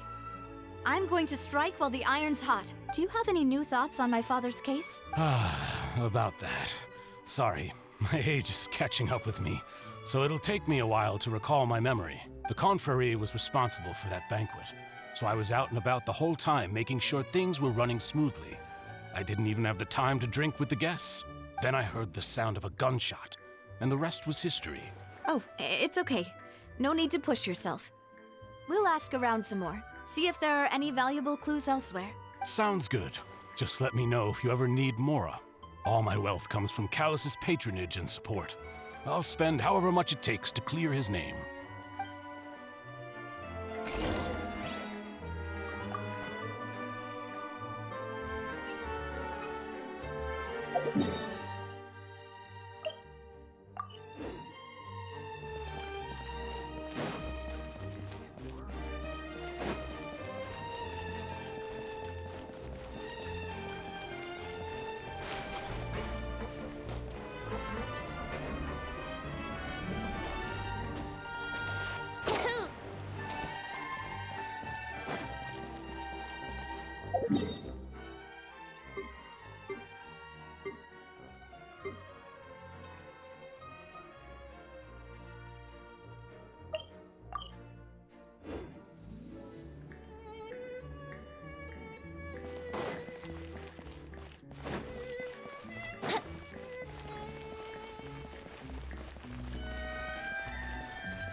We've talked to all three suspects, purely based on their conversations with me. None of them sounded particularly suspicious. I suppose that's to be expected, though. If a single conversation's all that's needed to find them out, then my father wouldn't have needed to investigate the case for so many years. Anyway, even though we didn't make a breakthrough, let's still compile what we were able to find. But where should we start? Ah, you're right! Flora mentioned that Callus probably only ended up with the gun because of circumstance. That makes sense. According to Jacques' family members, he already told them that he had been discovered, and that he had no choice before he left home that day. If I had to guess, he probably received an order from the synth boss to kill my father. Had he refused, he and his family's lives would have been forfeit. So, Jacques fired the first shot? Oh? And why is that?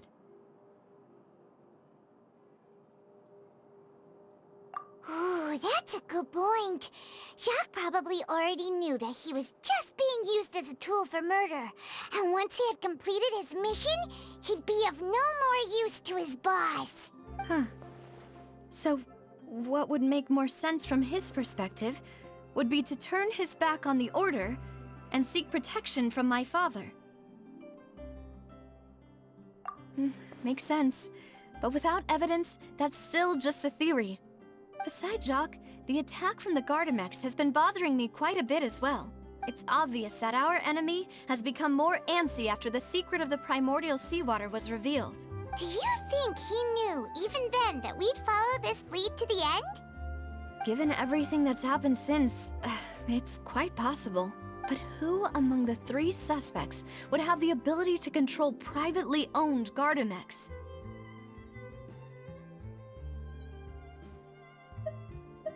Uncle Marcel? My father did really trust him. And they worked together on a large number of projects. Maybe that's how he got to know Jacques. And with funds from the Confrérie, he could also afford a large number of Gardamex. It's still really hard for me to imagine, though. After all, Uncle Marcel has been around since I was just a child. Also, wouldn't this mean he has been spending a whole lot of Mora and energy to fight his own synth business? Florent? It is true that he was closest to my father, and thus had the best chance of learning about his dealings with Jacques. But as Spina di Rosula's advisor, his work mostly deals with personnel and security, so he shouldn't have much means when it comes to finances. So you're saying he's too broke to afford a mecha army? Exactly. He can't. And even if he could, I don't think he would be able to dispatch a whole group so quickly. Thierry, you say? Huh. It is possible that he's figured out a way to convert the Gardamex for personal use, but I didn't feel like he was lying when he was talking to us about the mecha. I also don't think he'd be able to keep that kind of tampering under wraps. Yeah. Had he actually tampered with the mecha, we'd be able to prove it with a simple check of the guard's inventory. If the mecha were taken from the guards, it should be pretty easy to find out when and how that happened. Who could it be?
You know, if you think everything through, Uncle Marcel is indeed the most suspicious of them all. Could we be missing other suspects? Malus didn't know about the people turning into water thing when he narrowed it down to these three, did he? Malus has always been very reliable, and his judgment of others' trustworthiness has been fair and well considered. When he laid out his case for the three, the rationale he gave me made a lot of sense as well. The suspect is knowledgeable about the Spina's internal affairs, has the means to dispatch Mecha to assassinate us, and possesses significant intellect and foresight. Even if I don't want to believe it, I'm starting to see how things could all tie back to Uncle Marcel. Well, we still have another trump card on top of all the theorizing and speculating. Yes, Malus did say that charging straight in there would be extremely risky, but we don't have any other options right now. We need far more solid proof before we can hope to go charging in on our enemy. Navia, here you are. Oh, I've been looking for you. Huh? Aren't you the guy from the guards? Did something happen? Yeah. News came from Irenaeus just after you left. We've got another trial on our hands. Wasn't that place built specifically for holding trials? What's so newsworthy about this one? I know. But they said the person they're putting on trial is a Fatui harbinger called Tartaglia. What? Is that someone you know? Yeah, we know him. Maybe even a little too well. Well, he's been accused of being the true culprit behind the serial disappearances case. It's absurd, don't you think? Wait, how? None of our investigations have had anything to do with him. That's what I thought was strange about it, so I came to tell you the news right away. If the charge against him stands, then it'll be next to impossible to get the guards to support any of our planned investigations. Right, because they'll think they've already found the culprit. Yeah, and it'll be a lot harder then to clear Mr. Callus's name. I understand. Well, partner, What do you think we should do? We still haven't found any conclusive evidence. Huh? Split up? What do you mean? Just as expected of my partner.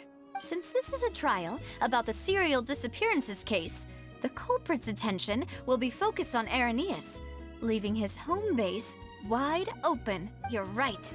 This is our best opportunity. All right then, let's do this. I'll stall them at the Opera House and charge Marcel as the true culprit. I won't have any chance of making that charge stick though, unless we find more evidence. It'll be up to you to make it back in time and hand the decisive evidence to me. We'll help you, just like you helped us in Linny's trial. Demoiselle, please allow us to accompany you. I'm ready. Ah, Malou, Silver. When did you two get here? We heard that you'll be leaving Poisson and figured that you might require our assistance. It's our hope that your confidence will be bolstered with the two of us by your side. Thank you so much. Then, let's make haste for Irenaeus. Paimon, Traveler, I'll see you at the Opera House. See you then!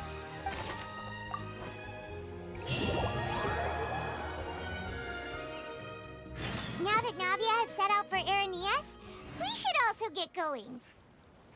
The location has already been marked on the map, so let's head over.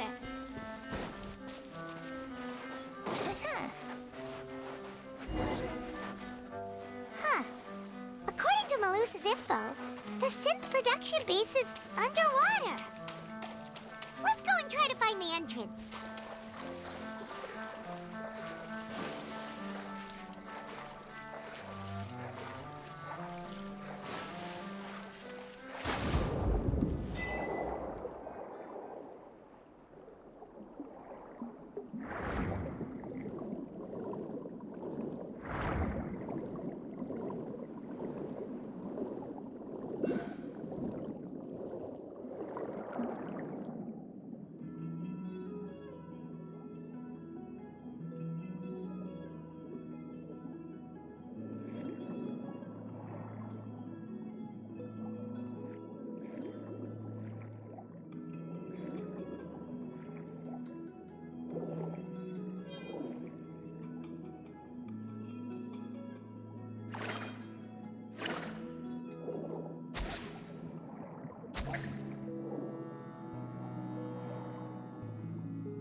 Finally found it!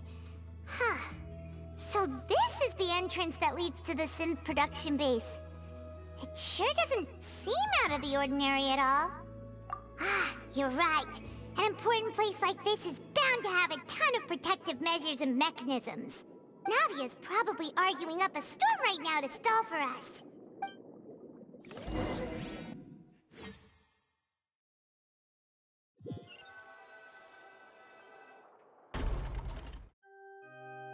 It would appear that I must repeat my question again, Mr. Tartaglia. Do you accept the charge that you are the true culprit behind the serial disappearances case? To be perfectly honest, I don't understand your country's complicated court system, or the reason why I'm being charged with something I've never even heard of. However, I did hear that people who have been charged can choose to participate in a duel to clear their name. Is that right? In which case, as long as I accept the charge, I can have an all-out fight with that champion duelist Clorend, right? I've got to admit, that's one of the most enticing offers I've ever received. When I privately sparred with her last time, she was obviously holding back. Real disappointing. Hey! Don't you understand? You're currently the prime suspect for a major case. This isn't the place for you to be looking for fights. Oh? Sounds like the Hydro Archon wants to lecture me on the ways of the Opera House. Then why don't you duel me too? I'm the kind of student that learns best in the heat of battle.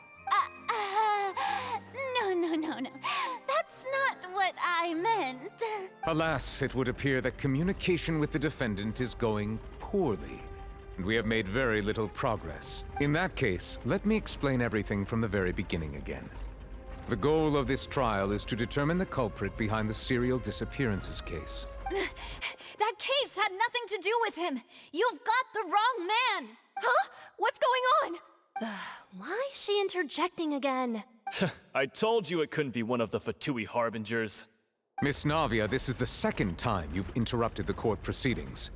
I only tolerated your behavior last time because you were able to provide the court with a key eyewitness. But that was an exception rather than standard court protocol. I can very well charge you with contempt of court for your interjections. Oh, please. Did you ever think I had any respect for this place's pointless theatrics?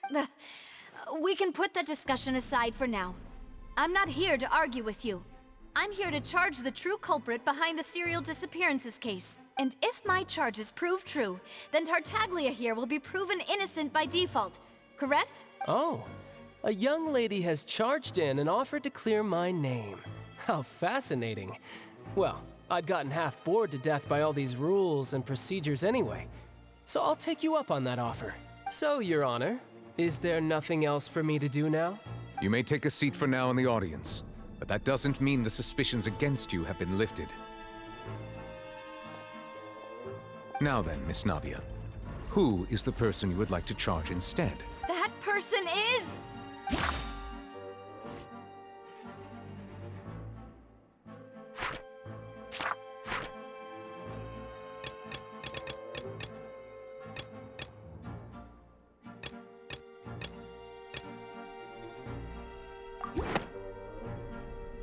Marcel, the head of Confrérie of Cabrières!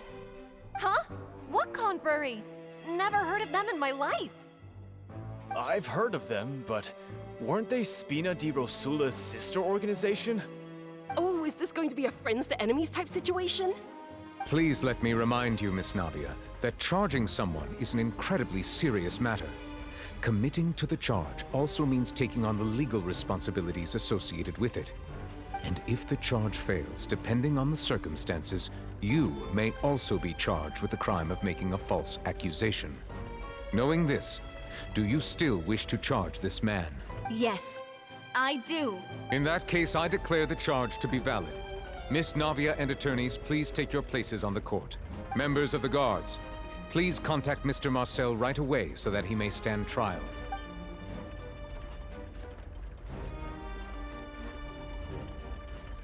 Mr. Marcel, you will not require an attorney. Is that correct? Apologies. It all just happened so quickly. I still haven't figured out what's going on. I think an attorney won't be necessary. This is probably just a misunderstanding between me and Navia. Very well. In that case, since both sides have now arrived, Miss Navia, please present your charges. I would like to take everyone back to 3 years ago, to the case of Callus the Unfaithful. Only through elucidating what really happened in that case can we connect all the dots for the serial disappearances case. Navia, do you really think that I was the one who killed your father? Come on, why would I do that? Callus was my benefactor, and remember, both you and I only ran to the scene when we heard the sound of a gun. If that's enough to make me a suspect, wouldn't that make everyone at that banquet a suspect as well? I think there's no point in getting into the specifics right now. The audience doesn't even have the big picture yet. Even I'm struggling to remember some details of that case. Exactly correct, Your Honor. I must refresh everyone's memory about that case before I can explain my charge and reasoning. I see. In which case, I will recount the findings about that case as originally recorded by Maison Gardiennage.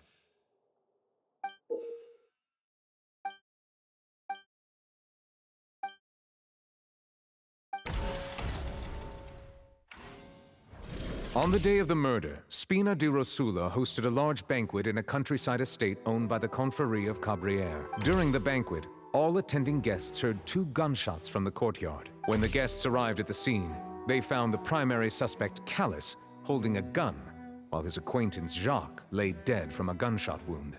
The guards' investigation did not recover any other firearms from the scene. As a result, they concluded that the suspect's first shot must have missed, while the second must have taken Jacques' life. The suspect did not dispute this conclusion, and also declined to defend himself in court. Instead, he chose to prove his innocence through a duel. Callus was defeated by champion duelist Clarand in the ensuing duel, and soon succumbed to the injuries. These are the known facts about the case. The one with the motive to kill was Jacques, not my father. And even so, Jacques still had no reason to pull the trigger. In truth, the third person shot Jacques first, and was shot in turn by my father when my father seized the gun from him. After that, the true culprit turned the third person into water, erasing all traces of him from the scene. Thank you for the summary, Your Honor. Of course, the guard's conclusion appeared quite sensible to us at the time. However, we should revisit the case now that we've gained new information about the abilities of water from the primordial sea.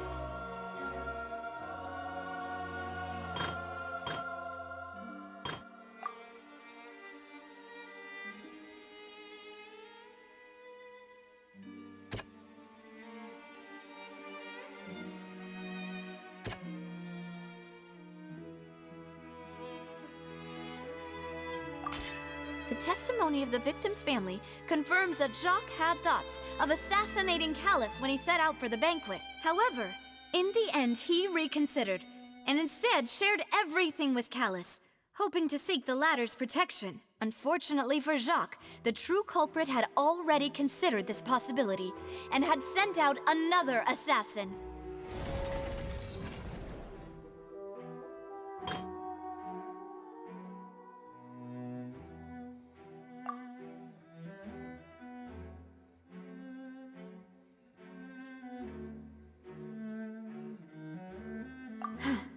Something's not right.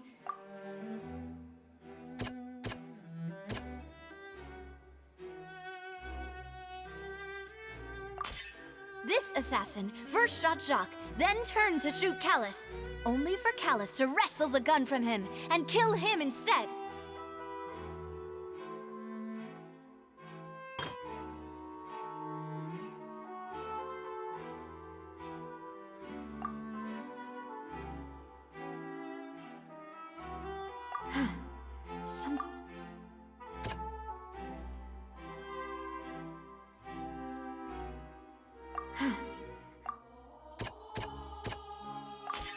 A pile of clothing was found at the scene. The guards once believed they were used by Jacques as a costume to disguise himself. But now, it is clear that the clothes were proof that there was a third person at the scene, and that they were turned into water after committing the murder. Since it was raining that day, the culprit was confident that they could use the rain to wash away all traces of their dissolved accomplice. Realizing this, the true culprit caused the hired assassin to dissolve into water, leading everyone to believe Callus was responsible for Jacques' murder. This is the true version of events.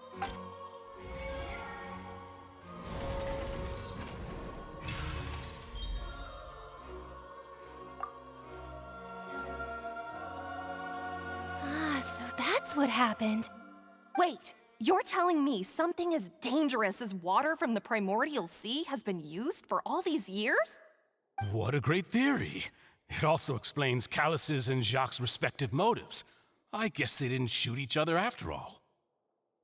Mr. Marcel, you are the one being charged with the crime. You should provide a rebuttal if you wish to prove your innocence. Ah, but I think I agree with everything Navia just said. In fact, there was nothing in her speech that directly implicated me. Then, may I ask some questions? In In my opinion, we primarily need to determine two things. One, do you have the evidence to back up your claims? I'm afraid not. At least not at this very moment. Boo!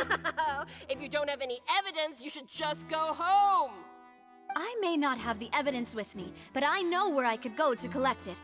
If we look up the deserted clothes against a record of people who went missing around the same time, we should be able to find a match.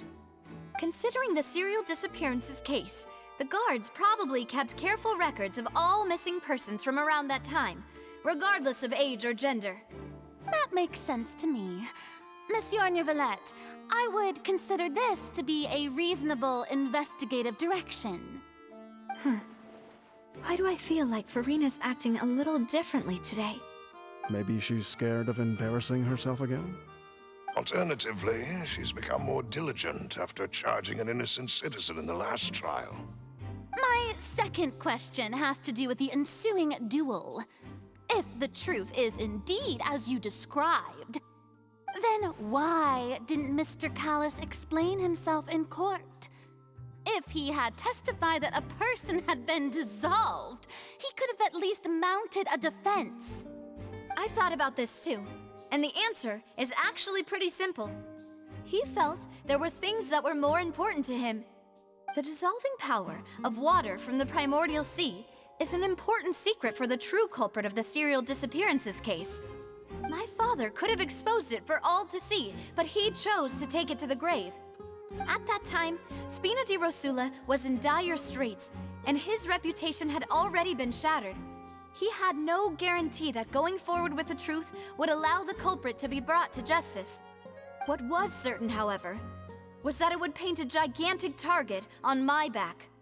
Boss once told me that Demoiselle had already been selected as the next target of the serial disappearances case.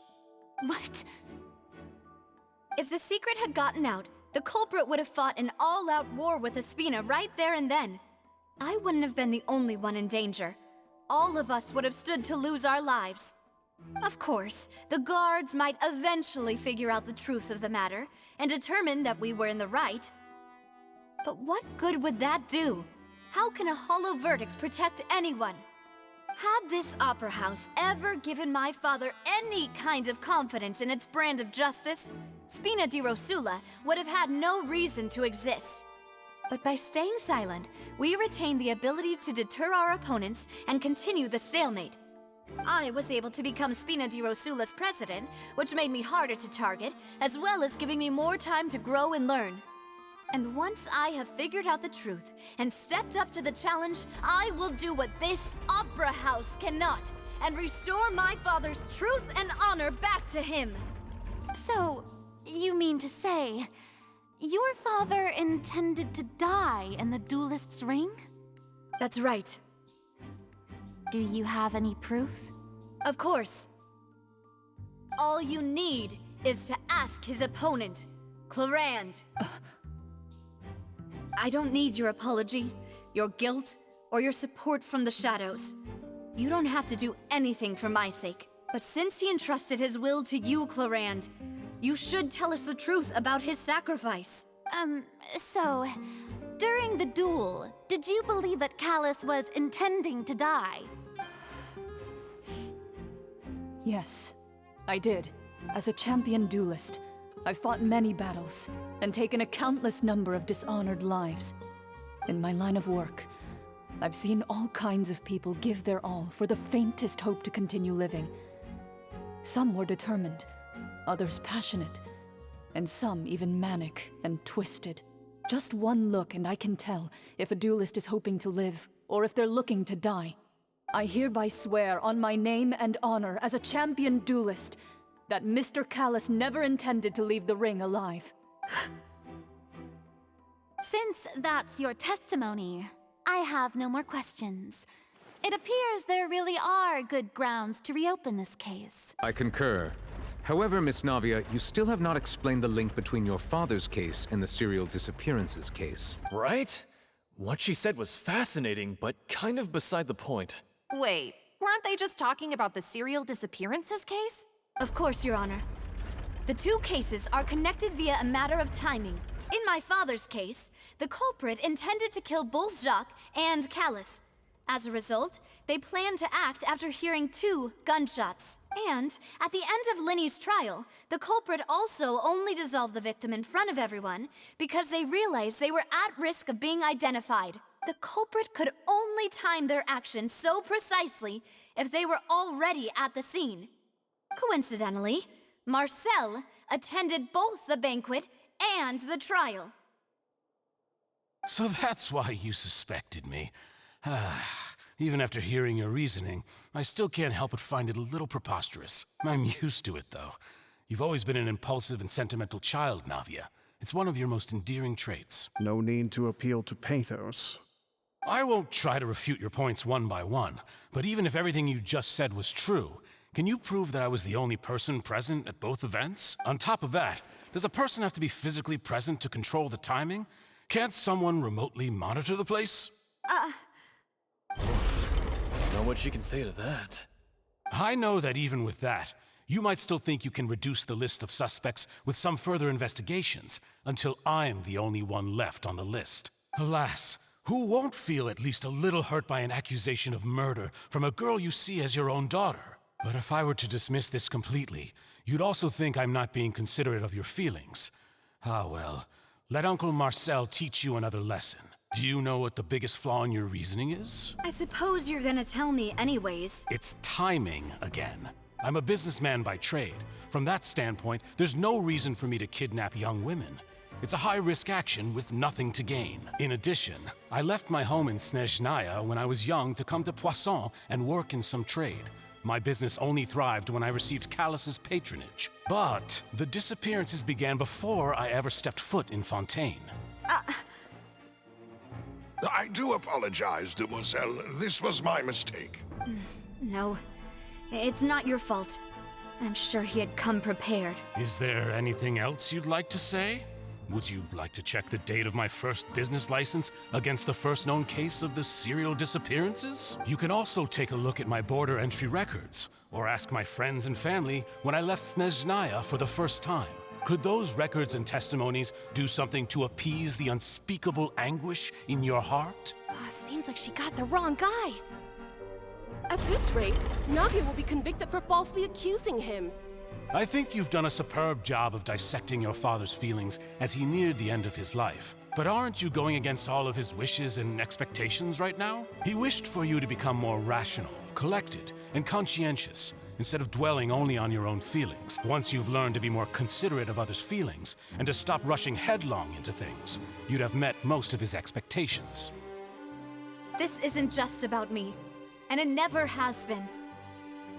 The biggest difference between me and the rest of the victims is that I still have the ability to search for the truth, while that same agency has long been taken from them. The people whose families were destroyed by synth abuse, the people who lost their loved ones to the serial disappearances, and the people who suffered tragic ends due to their sense of justice. Many people's images are flashing before my eyes. I'm sure some are coming to those of you in the audience as well. And whose image do you see, Marcel? Is it a man named Vacher? Oh, so you do know that name. I'm merely surprised you'd suddenly say the name of someone I've never even heard of. I was waiting for you to say that.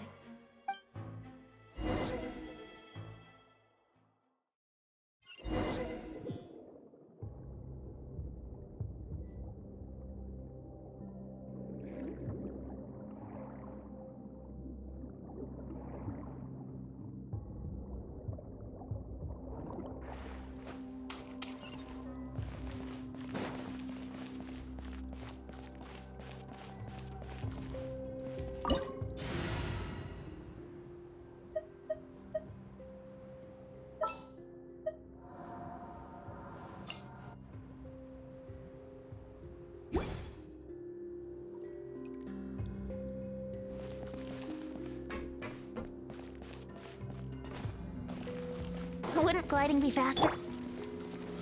Stabilize! There is no escape! Brace yourself! hurt a little. Sharing my knowledge. Now you shall perish!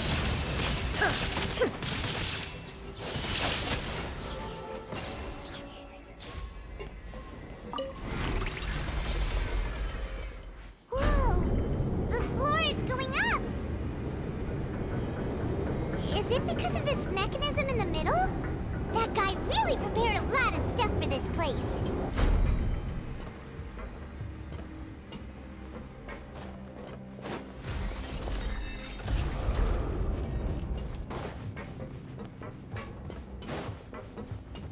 Paimon thinks we need to go up, but Paimon doesn't see a way.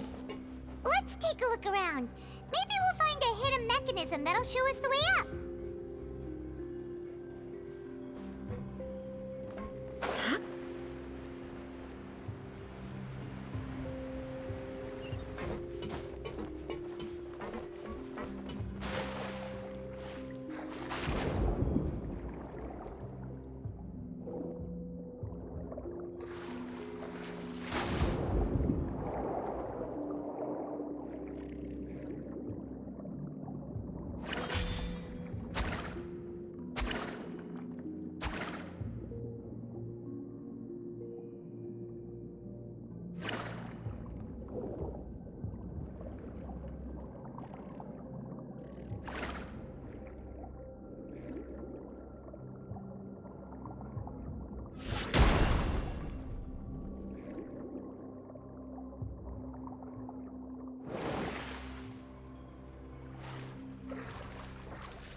The water level is rising!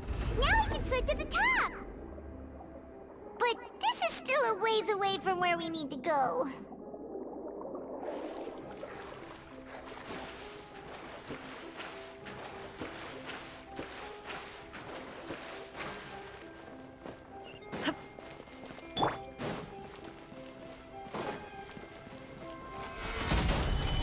Illusion shattered! Think you can get away?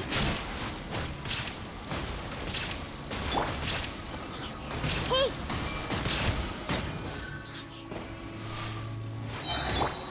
This is order.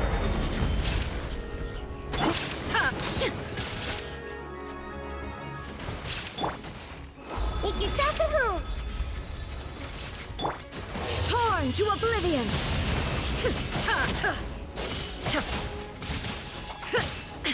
Shine down!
is no escape!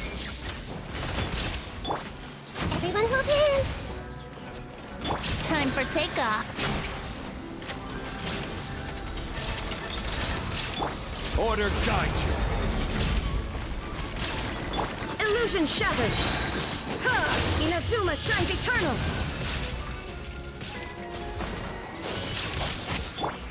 The Temple of Wisdom! There is no escape! Ha! Stabilize. Let's play. Yeah. Think you can get away? Illusion shattered! Torn to oblivion!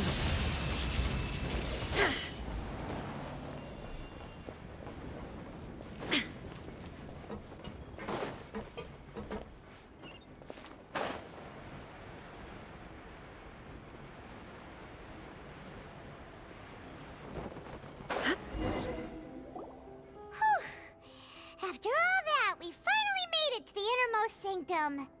Though, as expected, the mastermind isn't here.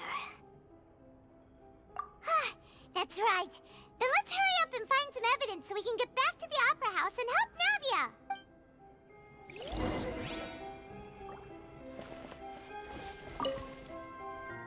What's all this? Aw, it's a bunch of really cute things. Pink accessories, a hair tie, a necklace, even a makeup box. Oh, Paimon sees it too, but why are all these cute things labeled with different girls' names? Huh? You mean the girls from the serial disappearances? They were and then they were turned into water. And all the boxes of things. These names. That means... Oh, this is terrible.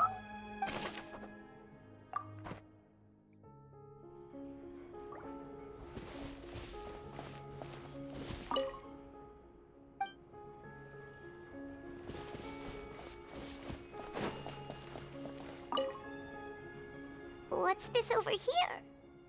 Looks like some kind of place for research. Experiment number 16 aims to verify Jacob Ingold's research conclusions on the primordial sea and use his theory as a foundation to achieve a breakthrough. The experiment was a failure.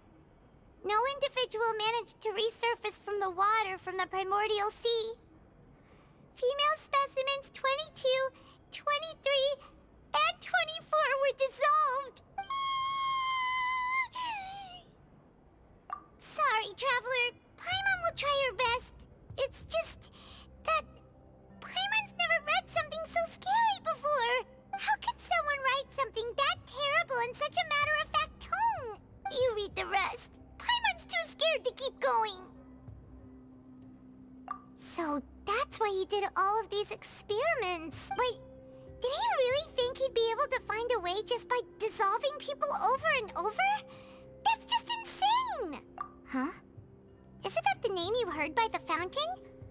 Paimon thought he was an eyewitness in the serial disappearances case.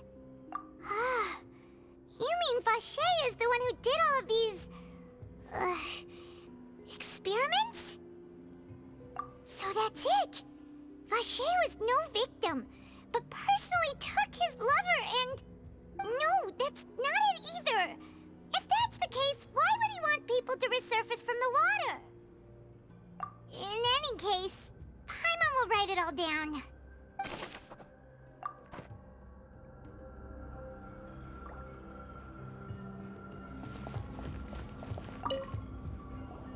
Whoa! There's so much synth here! And so many bottles of ingredients that probably just contain the waters of the primordial sea. Mixing in progress, ready to drink, stock sample? Huh. They've also got all the synth pretty clearly labeled. Whoa, there's even fruit-flavored synth? Yep, it's super obvious.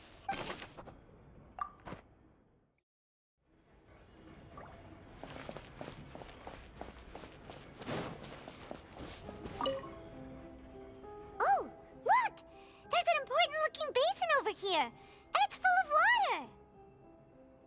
That means this is where they make all the synth! And that special water is the main ingredient! If you dilute it with normal water, you'll get synth, but the pure stuff can dissolve a human! Paimon will take notes on this incriminating evidence.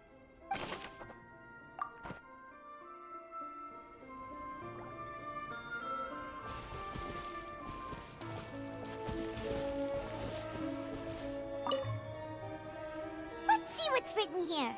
Nothing escapes Detective Paimon's eyes. Callus. Navia's father.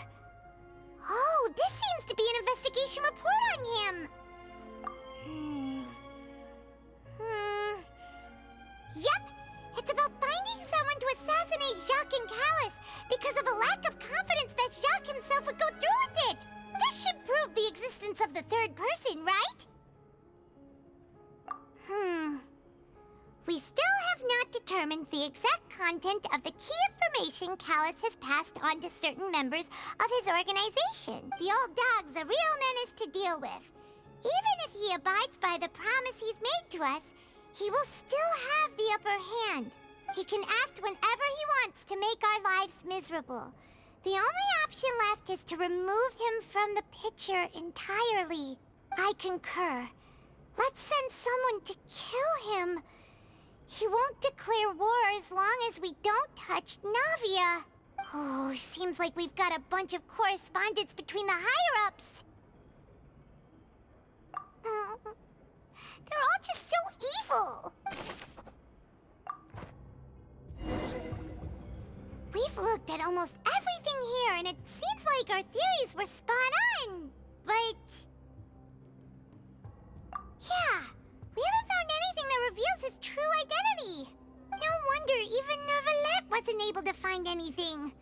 Whoever it is probably destroyed everything to do with that name a long time ago. That way, even if we bring all this back to the opera, we won't be able to identify the true culprit. Sure thing. Paimon won't admit defeat to this guy either.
We'll find something for sure.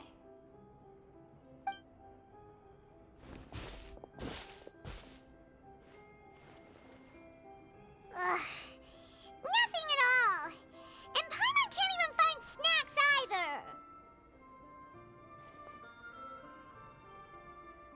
Whoa, really? Let Paimon see. Vinier. Isn't that Vache's lover's name? Then you found her diary! Let's see! Aw, it's just a normal diary chronicling their love story. She was so sweet, too. Oh, Paimon feels even worse for her now.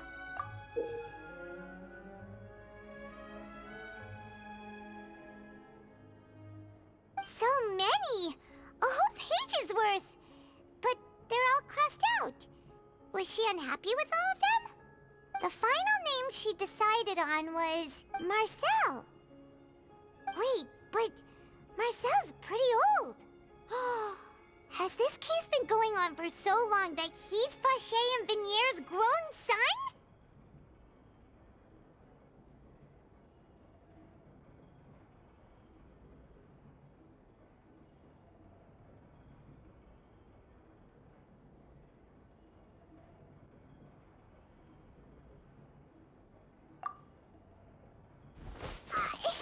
Hey! Paimon still hasn't figured it out yet.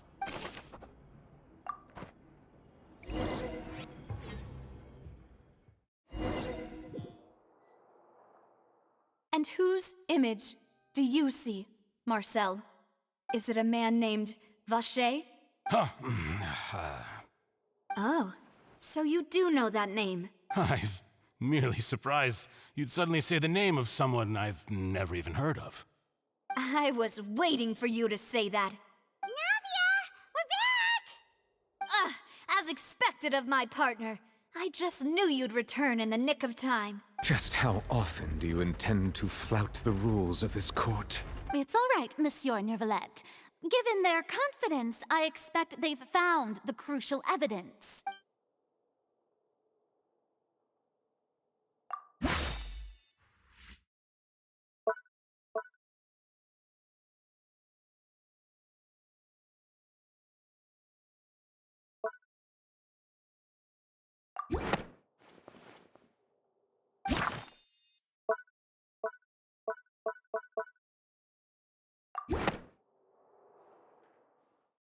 But the truth of it, Marcel, is that you've always been Vacher.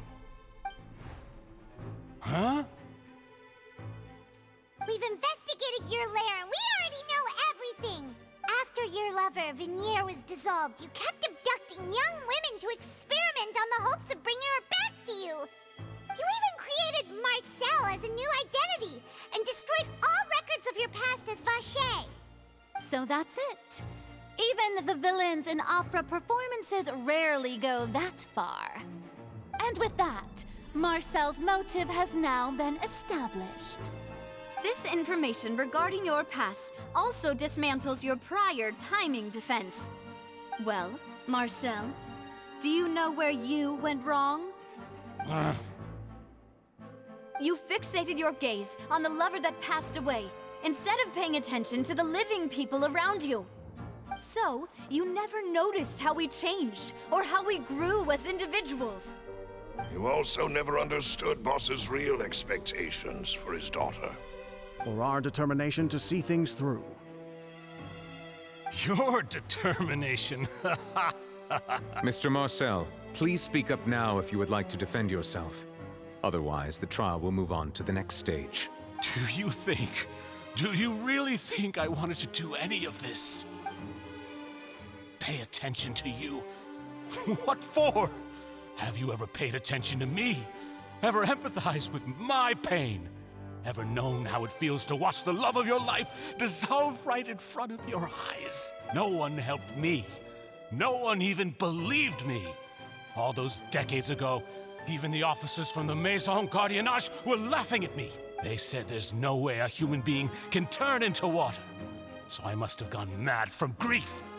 Vinier's death was brushed away by all of you as if it didn't matter at all. Well, now you know, don't you? Ha!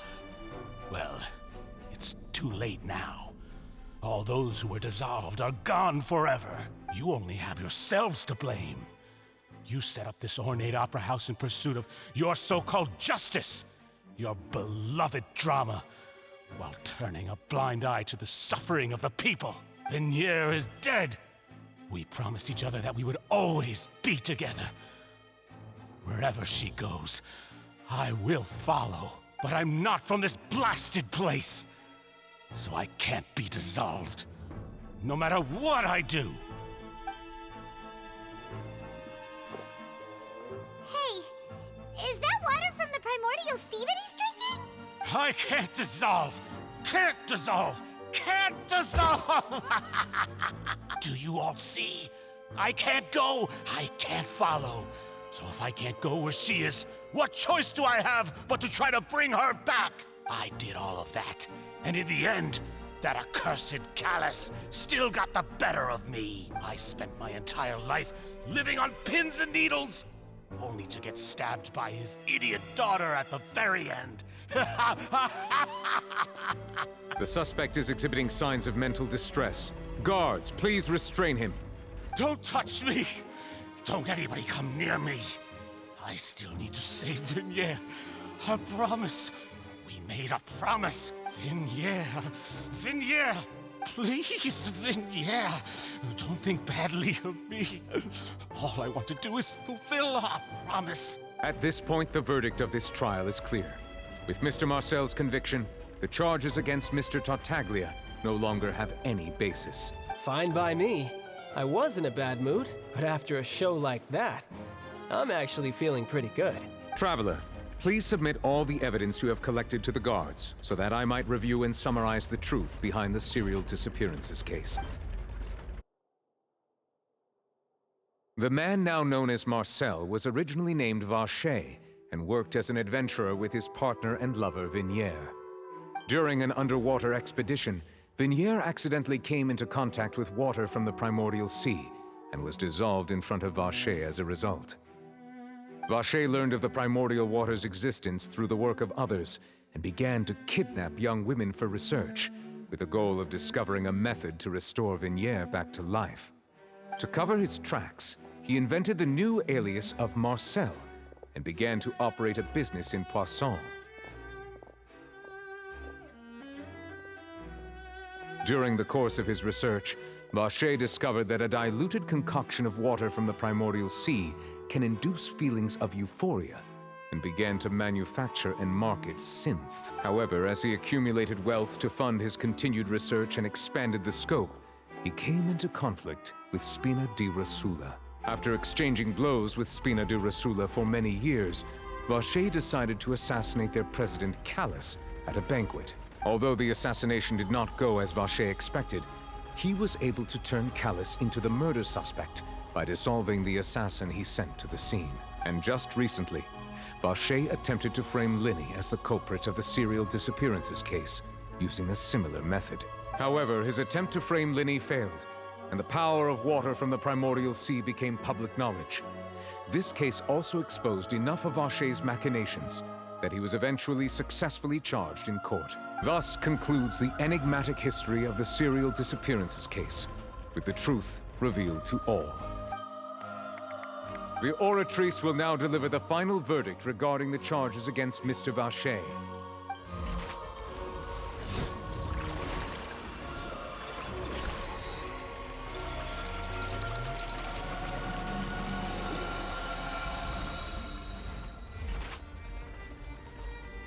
According to the judgment of the Oratrice Mécanique d'Analyse Cardinale, Mr. Vacher is guilty. Guards! Take Vacher away. Good. It's what he deserves. With that, the serial disappearances case is over now. We really just witnessed history. Who would have thought the true culprit would be such a polite and well-spoken guy? We helped Navia bring the bad guy to justice! He's hurt so many innocent people, and now he's finally getting what he deserves. Huh? Are you okay? Demoiselle, you were absolutely brilliant. The day our late boss had always hoped for has finally come. You can rest easy now, knowing justice has been served. Yeah. It's finally over. It's all thanks to you guys. And my partner. See, Papa? Spina di Rosula's still doing well with me at the helm. Well now, hasn't this been a most delicious piece of drama? The villain has been caught, justice has been served, past wrongs have been righted, and it's a big ol' happy ending. Since it's been such a great show, I'll just let the false accusations against me slide. Either way, I've still got some business to attend to. So, if you'll excuse me... Please wait just one moment, Mr. Tartaglia. What now? None of this has anything to do with me. According to court protocol, since this trial was initiated due to a charge against you, A verdict must also be made regarding the initial charge before the trial can conclude. Oh, come on. Is this really necessary? Haven't you already caught the real criminal? Isn't it time for side characters like me to exit stage left? Please respect the laws of Fontaine. This has always been the rule. All right, but this sure is a lot of hassle. All I need to do is stand over there, right? Let's just get this over with. Through evidence presented in the public trial that was just held, it has been established that Mr. Tartaglia has no direct connection to the serial disappearances case. The guilty party has been identified, and thus it is logical to suppose Mr. Tartaglia is innocent of the charges. We now turn to the Oratrice Mécanique d'Analyse Cardinale to render the final verdict on the charges.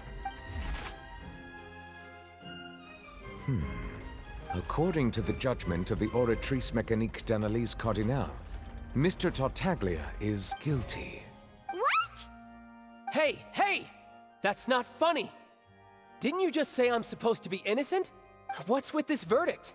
Is your justice machine malfunctioning? Huh? This has never happened before. The Oratrice actually returned a different verdict from the Chief Justice. I mean, have you ever heard of an innocent Fatui Harbinger? Do you think the Oratrice might have just convicted him on general principle? But weren't the charges about the serial disappearances case? No matter what else he's guilty of, it shouldn't affect the verdict in this case, right? The judgment of the Oratrice Mécanique d'Analyse Cardinale is, by law, the final verdict of the court. We must accept the guilty verdict. Guards, please take the suspect into custody per court protocol.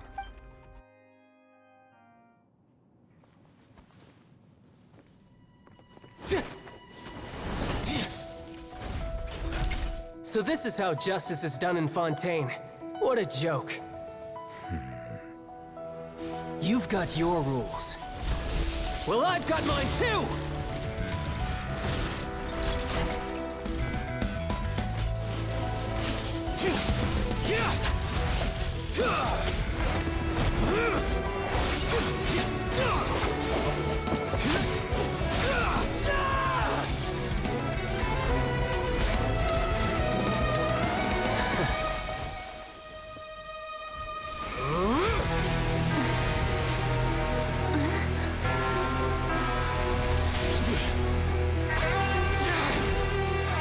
He's activating his spell legacy!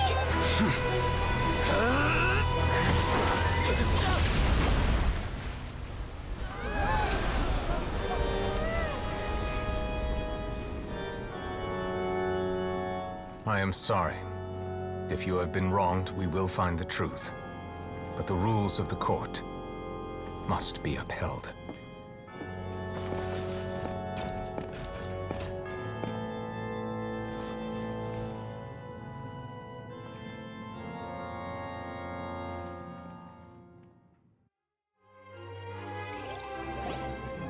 Hey, Monsieur Neuvillette, what's going on? Shouldn't they have been cleared already? Apologies. This is also the first time I've encountered such a situation. However, according to the rules established at the conception of Fontaine's court system, the Oratrice's judgment is the final verdict of the court. All I do is follow court procedure. As for why the Oratrice arrived at the conclusion it did, you should probably ask someone more knowledgeable than me. Why are you looking at me? I had nothing to do with it! I don't know what happened there either. Hey, stop staring at me! What does Lady Farina mean by that? She says she has no idea either, but that's impossible. Didn't she create the Oratrice herself? Yeah, so are the verdicts reliable or not? Can results like this really be called justice? My dearest citizens, did you really think we'd allow an incorrect verdict to be handed out in this court? Did you really believe that the judgment could be mistaken or be the result of some sort of random mishap? Don't tell me. You thought even I had been blindsided by the Oratrice's result. But the way she looked just now, it was pretty obvious she had no idea what was going on. However, given the state of things, I shall give you an explanation. Everything that just took place, including my supposed shock and bafflement, was a part of an elaborate performance, with every action meant to stir up drama and excitement. And, of course, for every performance, there is a script. Everything has unfolded exactly as I expected from the very beginning. As the embodiment of the very concept of justice, the Oratrice shall never render an arbitrary judgment! If you thought Child had nothing to do with the serial disappearances case, it is only because you've been blinded by the superficial appearance of innocence. Everything he's done, not to mention the danger he poses, are beyond ordinary comprehension and completely unforgivable! All shall be revealed in time. You will come to understand my noble intentions, as well as the absolute correctness of the Oratrice's verdict. Now, having said that, although I hate to leave things hanging in suspense, it is now time for this performance to end. As the lead actress, I shall be the first to take my leave. Toodaloo! So she chose to make her escape after all, did she?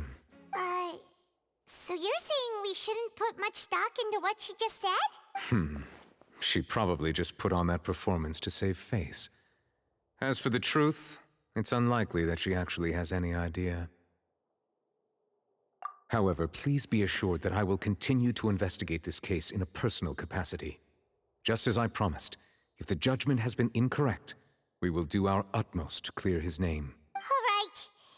Even though we feel pretty badly for him, we'll take your word for it for now. After all, he's done plenty of bad stuff.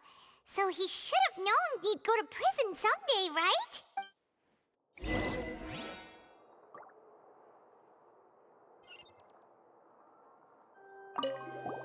Oh, Monsieur Neuvillette! That power... I'm the Chief Justice of Fontaine, of course. If officers of the law lack the strength and capability to enforce it, then it makes a mockery of justice.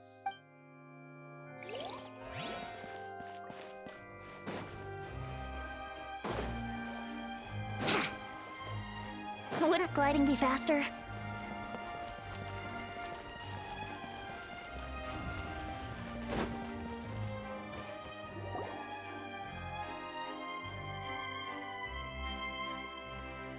Hey, what are you doing? Quick, stop him! Traveler! Hey! Traveler! Marcel! What are you doing over here? Stop resisting arrest! Cease, or we'll add another charge to the list! No, wait! I just want to ask the Traveler something. I'm not looking to run away. Please, just let me ask this one small thing. Go on. Thank you. I was being led away when I finally realized something. Where did you first hear the name Vacher? I erased all records of that name. So, unless... Are you still trying to prove your innocence? Give it up. You've already been convicted. Really? You did? You're sure? You met her? But how could that be? How did you manage to do it? The Fountain of Lucine? Then she's been so close to me all along. And I just never... Please give me a chance to talk to her again. Just let the Traveler take me to the fountain to see her one last time. This is the last request I'll ever make in my life. You can do whatever you want to me afterwards. I don't care. What? Give an inch and you want to take a mile? Do you think serial killers get to make requests like that? Paimon agrees. Why should we give him what he wants when he's only done a ton of super terrible things? This request, is it worth as much to you as your life? Of course! Wait, no. It's worth even more than my life. Humans. Will they betray the instinct to live just to satisfy spiritual needs? Very well. I will grant your request. Your Honor, I fear that... I will go with him. You do not need to worry about any escape. In that case, I shall leave him in your most capable hands, Chief Justice. Thank you, Your Honor.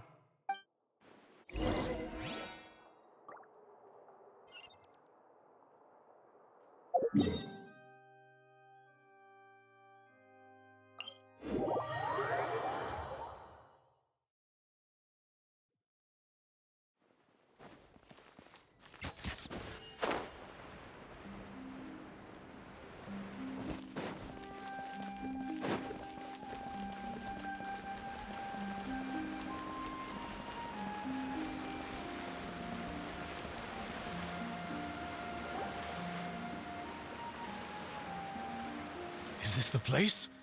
You said she's here, but what do I need to do to see her?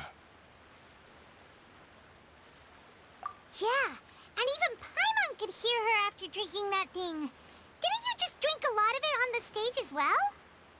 Oh, and... Vache! Ah! Yes, that's it! So you heard it too! Vinier, it's me! It's me, Vache! Vache? Vache! I'm here! I'm here! Where are you, Vinier? I'm coming for you. I'm finally here for you. Hey, wait! Be careful! Hey, wait! Vinier, is that you? It's me, Vache! Vinier! Vache? Why did you come? Didn't I say? You don't need to look for me. You look a lot older than I remember. How long has it been? It's been more than 20 years. I've suffered for over 20 years since the day you left. All this time, only the thought of bringing you back has kept me alive. Nothing else mattered to me. I must be dreaming. Who would have thought I'd get the chance to tell you all of my feelings like this? Vinier, you are my everything. I really don't know how I could live without you. But Vache, if you ask me, this world would be better off without you. What are you saying? If not for you, I would have finished my law degree and probably become a top-tier attorney one day. If not for you, I would have continued to pursue my love of the arts, and my works would have been displayed in the Palais Mermonia itself. If not for you, I would at least have been able to take care of my mother. And she would not have grown old and died alone, with nothing but the tears on her cheeks. It's all because of your selfishness, Vache. It's all because of you. You... Wait, you are not Vinier. Who are you? You're right. I am not Vinier. I am the sacrifices. Every woman who died by your hand, as our bodies dissolved, our consciousnesses flowed back to the primordial sea. Our thoughts circulated endlessly within the primordial sea. And we were no longer individuals, but we became one. Just as streams of water come together in the sea. I'm Cressy. I'm Lemony. I'm Azine. The only one I am not is Vinier. Why? But then, where is Vinier? She doesn't want to see you anymore. Every tendril of her consciousness is avoiding you. This is what you get for your selfishness. Your selfishness robbed us of our lives and our futures. You said time and time again that you'd do any and everything for her.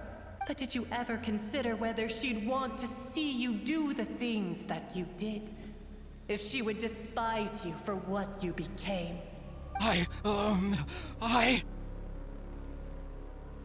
You are a liar, a heartless murderer, and a cowardly narcissist. The only thing you are not is Vinier's beloved.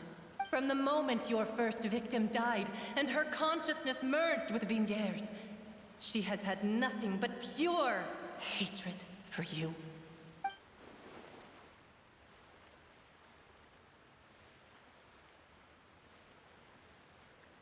No! Vinyere! She can't hate me. Let me see her, please. Have mercy. You still don't understand. When I said don't look for me, that came from the real Vinyere. She really doesn't want to see you anymore. But on top of that, she also said that because it's her final drop of pity for you. She said that because she knew that if you did come here, we will show no mercy to you. Vache. Vache? Vache. Vache. Vache. Vache. Drown.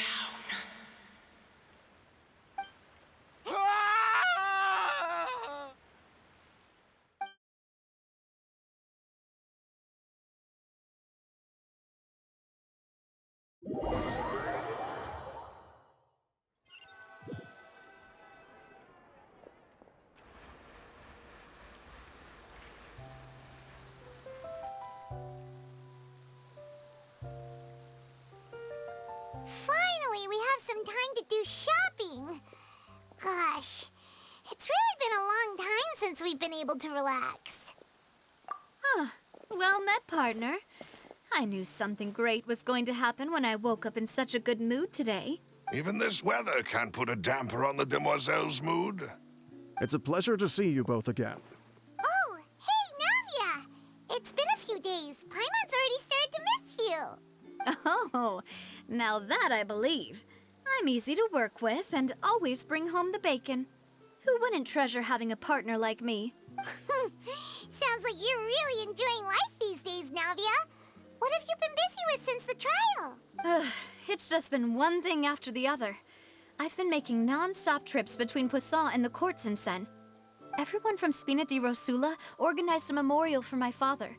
We never held a memorial when he first died, since everyone knew that even if we held one back then, no one was going to come. This time, though, everyone in Poisson, and even many people from the court, all attended. So his name's definitely been cleared now. That's what we like to hear. It's been the dearest wish of Demoiselle all along. That blasted stubborn fool. I was right to put my faith in him. I'm so glad I didn't give up on the case all those years ago. Oh, by the way, I ran into Charlotte just after I left the memorial service. Well, maybe it'd be more accurate to say I knew she would be there, and there was no way she'd just let me go. Huh? So you know Charlotte too? The Charlotte? Journalist from the Steambird? Yeah, way back when I first became the president of the Spina di Rosula, she was all over me. Wouldn't take no for an answer. I believe the story was called The True Heart of Darkness, Secret Tales of the Yellow Rose. To be fair, though, it was a really flattering feature. So, we've been on pretty good terms ever since. She was trying to lean on our friendship to get me to do an exclusive piece on the serial disappearances case. Oh yeah, she told us about that.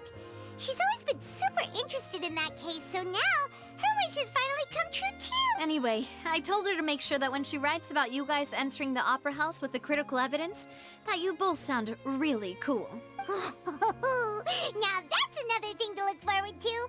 We trust Charlotte's skills with a pen for sure.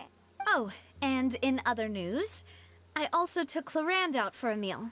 Oh, are you two on better terms now? While you were investigating Vache's headquarters, Clarand gave testimony on my father's behalf. It was thanks to her that we were able to turn the tide. I wanted to thank her. I mean, there's also no point in being awkward all the time, so we took the chance to reconcile with each other. Oh, that's great. Paimon also thought Clarand wasn't actually a bad person. It's always good to have more friends. Anyway, now that the case has finally been solved, perhaps it will slowly begin to fade from the public consciousness. Oh, actually, there's still one last thing I need to do. What is it?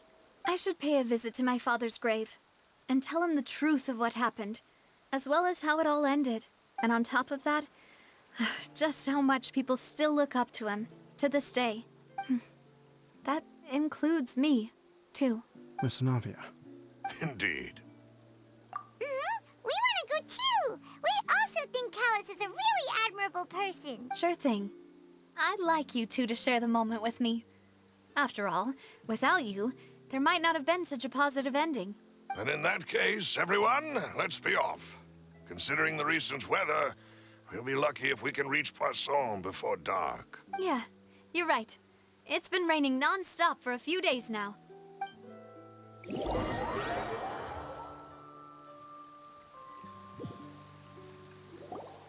Huh. This is where my father's grave is. To be perfectly honest, even I haven't been back here for a long time. Huh? There's someone there already. Wait. That figure. It can't be... Hmm? Isn't that Nervalette? Why would the Chief Justice be here? Huh? Navia?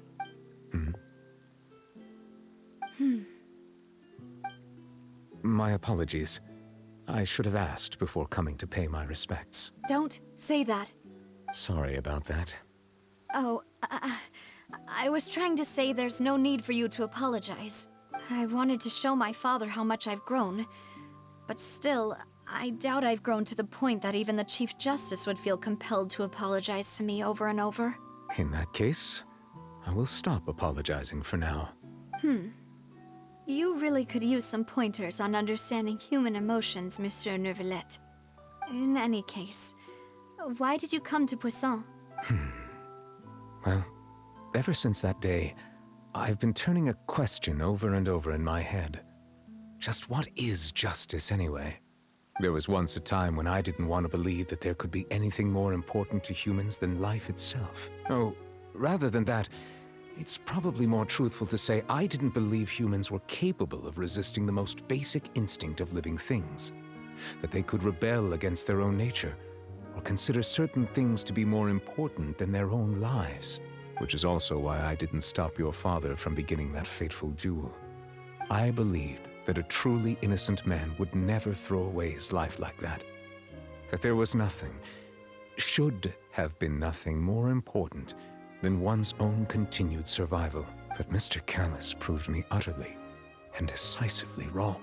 If not for his sacrifice, the serial disappearances case would have remained unsolved to this day.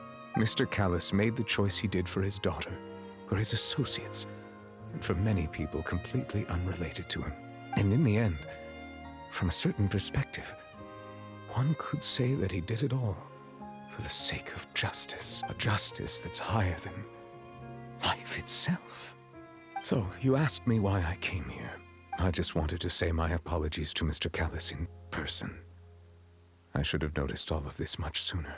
This regret has filled me with a sadness that has haunted me for days. That high and mighty chair in the Opera Epiclese indeed insulates one from many important things. Spina di Rosula, thank you so much for your hard work and perseverance. I'm sorry for being mad at you before. So, you're actually one of those types that's cold on the outside, but pretty thoughtful on the inside, huh? That reminds me of Silver, one of my guys. Sorry about that. Self-expression is not one of my strong suits. Didn't I just say you don't need to apologize? Ah, so Navia and Nervalette seem to have made their peace as well. Let's not disturb them for now. We can wait till after they're done.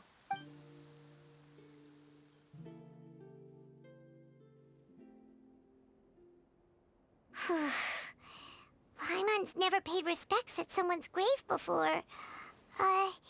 Did Paimon do anything rude there? Huh?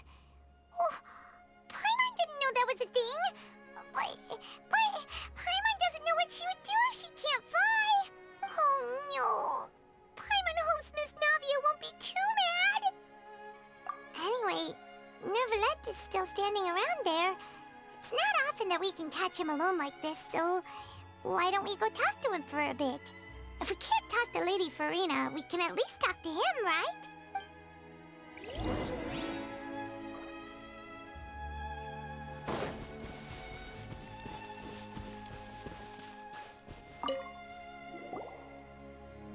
Oh, it's you two. Did Miss Navia invite you to come pay your respects to her father?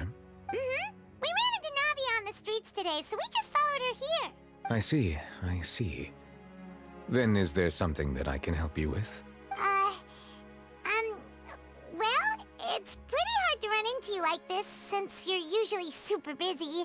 So we figured we could try to ask you a few questions, if that's okay. Please feel free.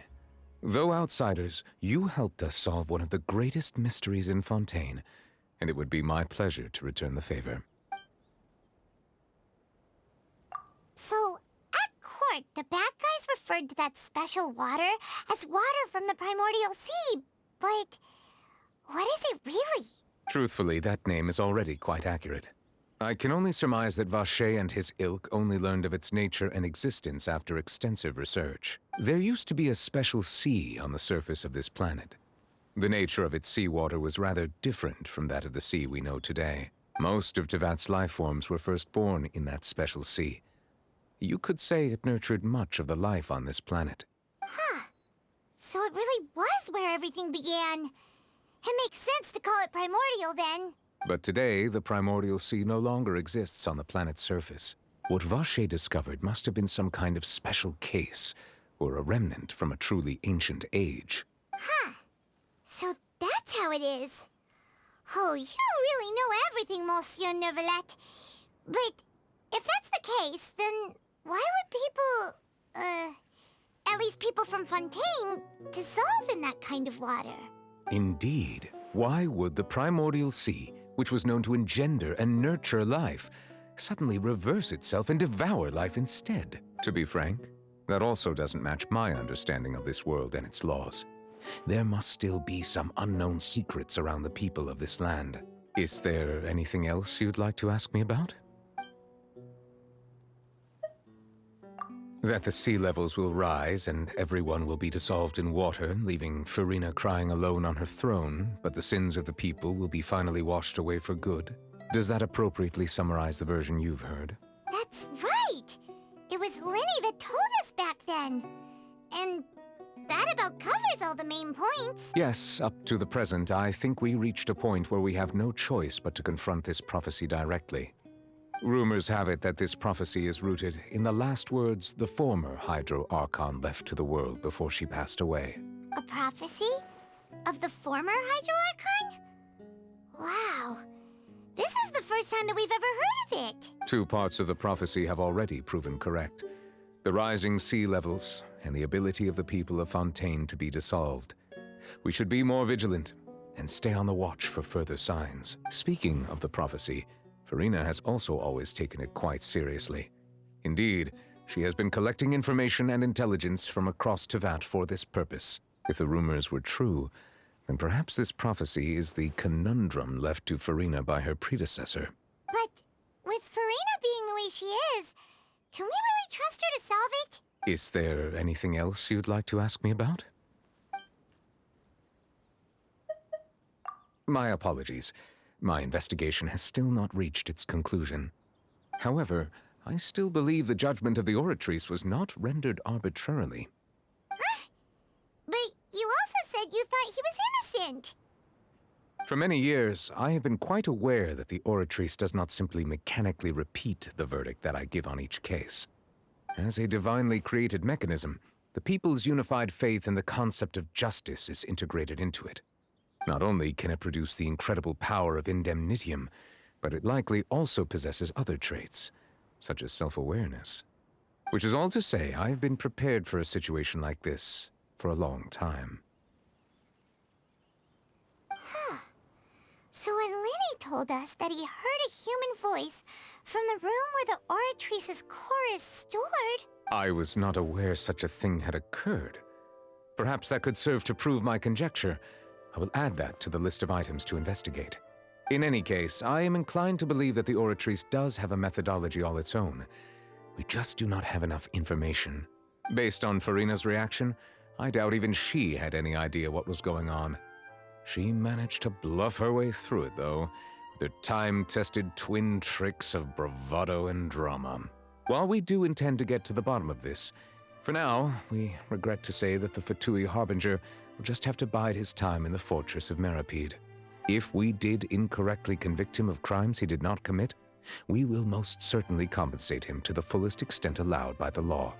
If you ask Paimon, the only compensation he'll want is a no-holds-barred fight with you. Is there anything else you'd like to ask me about? Your sibling, another blonde-haired traveler. I'm sorry, but I've never seen anyone who matches that description. If he ever stepped foot in Fontaine, I'm sure he followed our laws to the letter and had no reason to appear on the stage of the opera Epicles. Is there anything else you'd like to ask me about?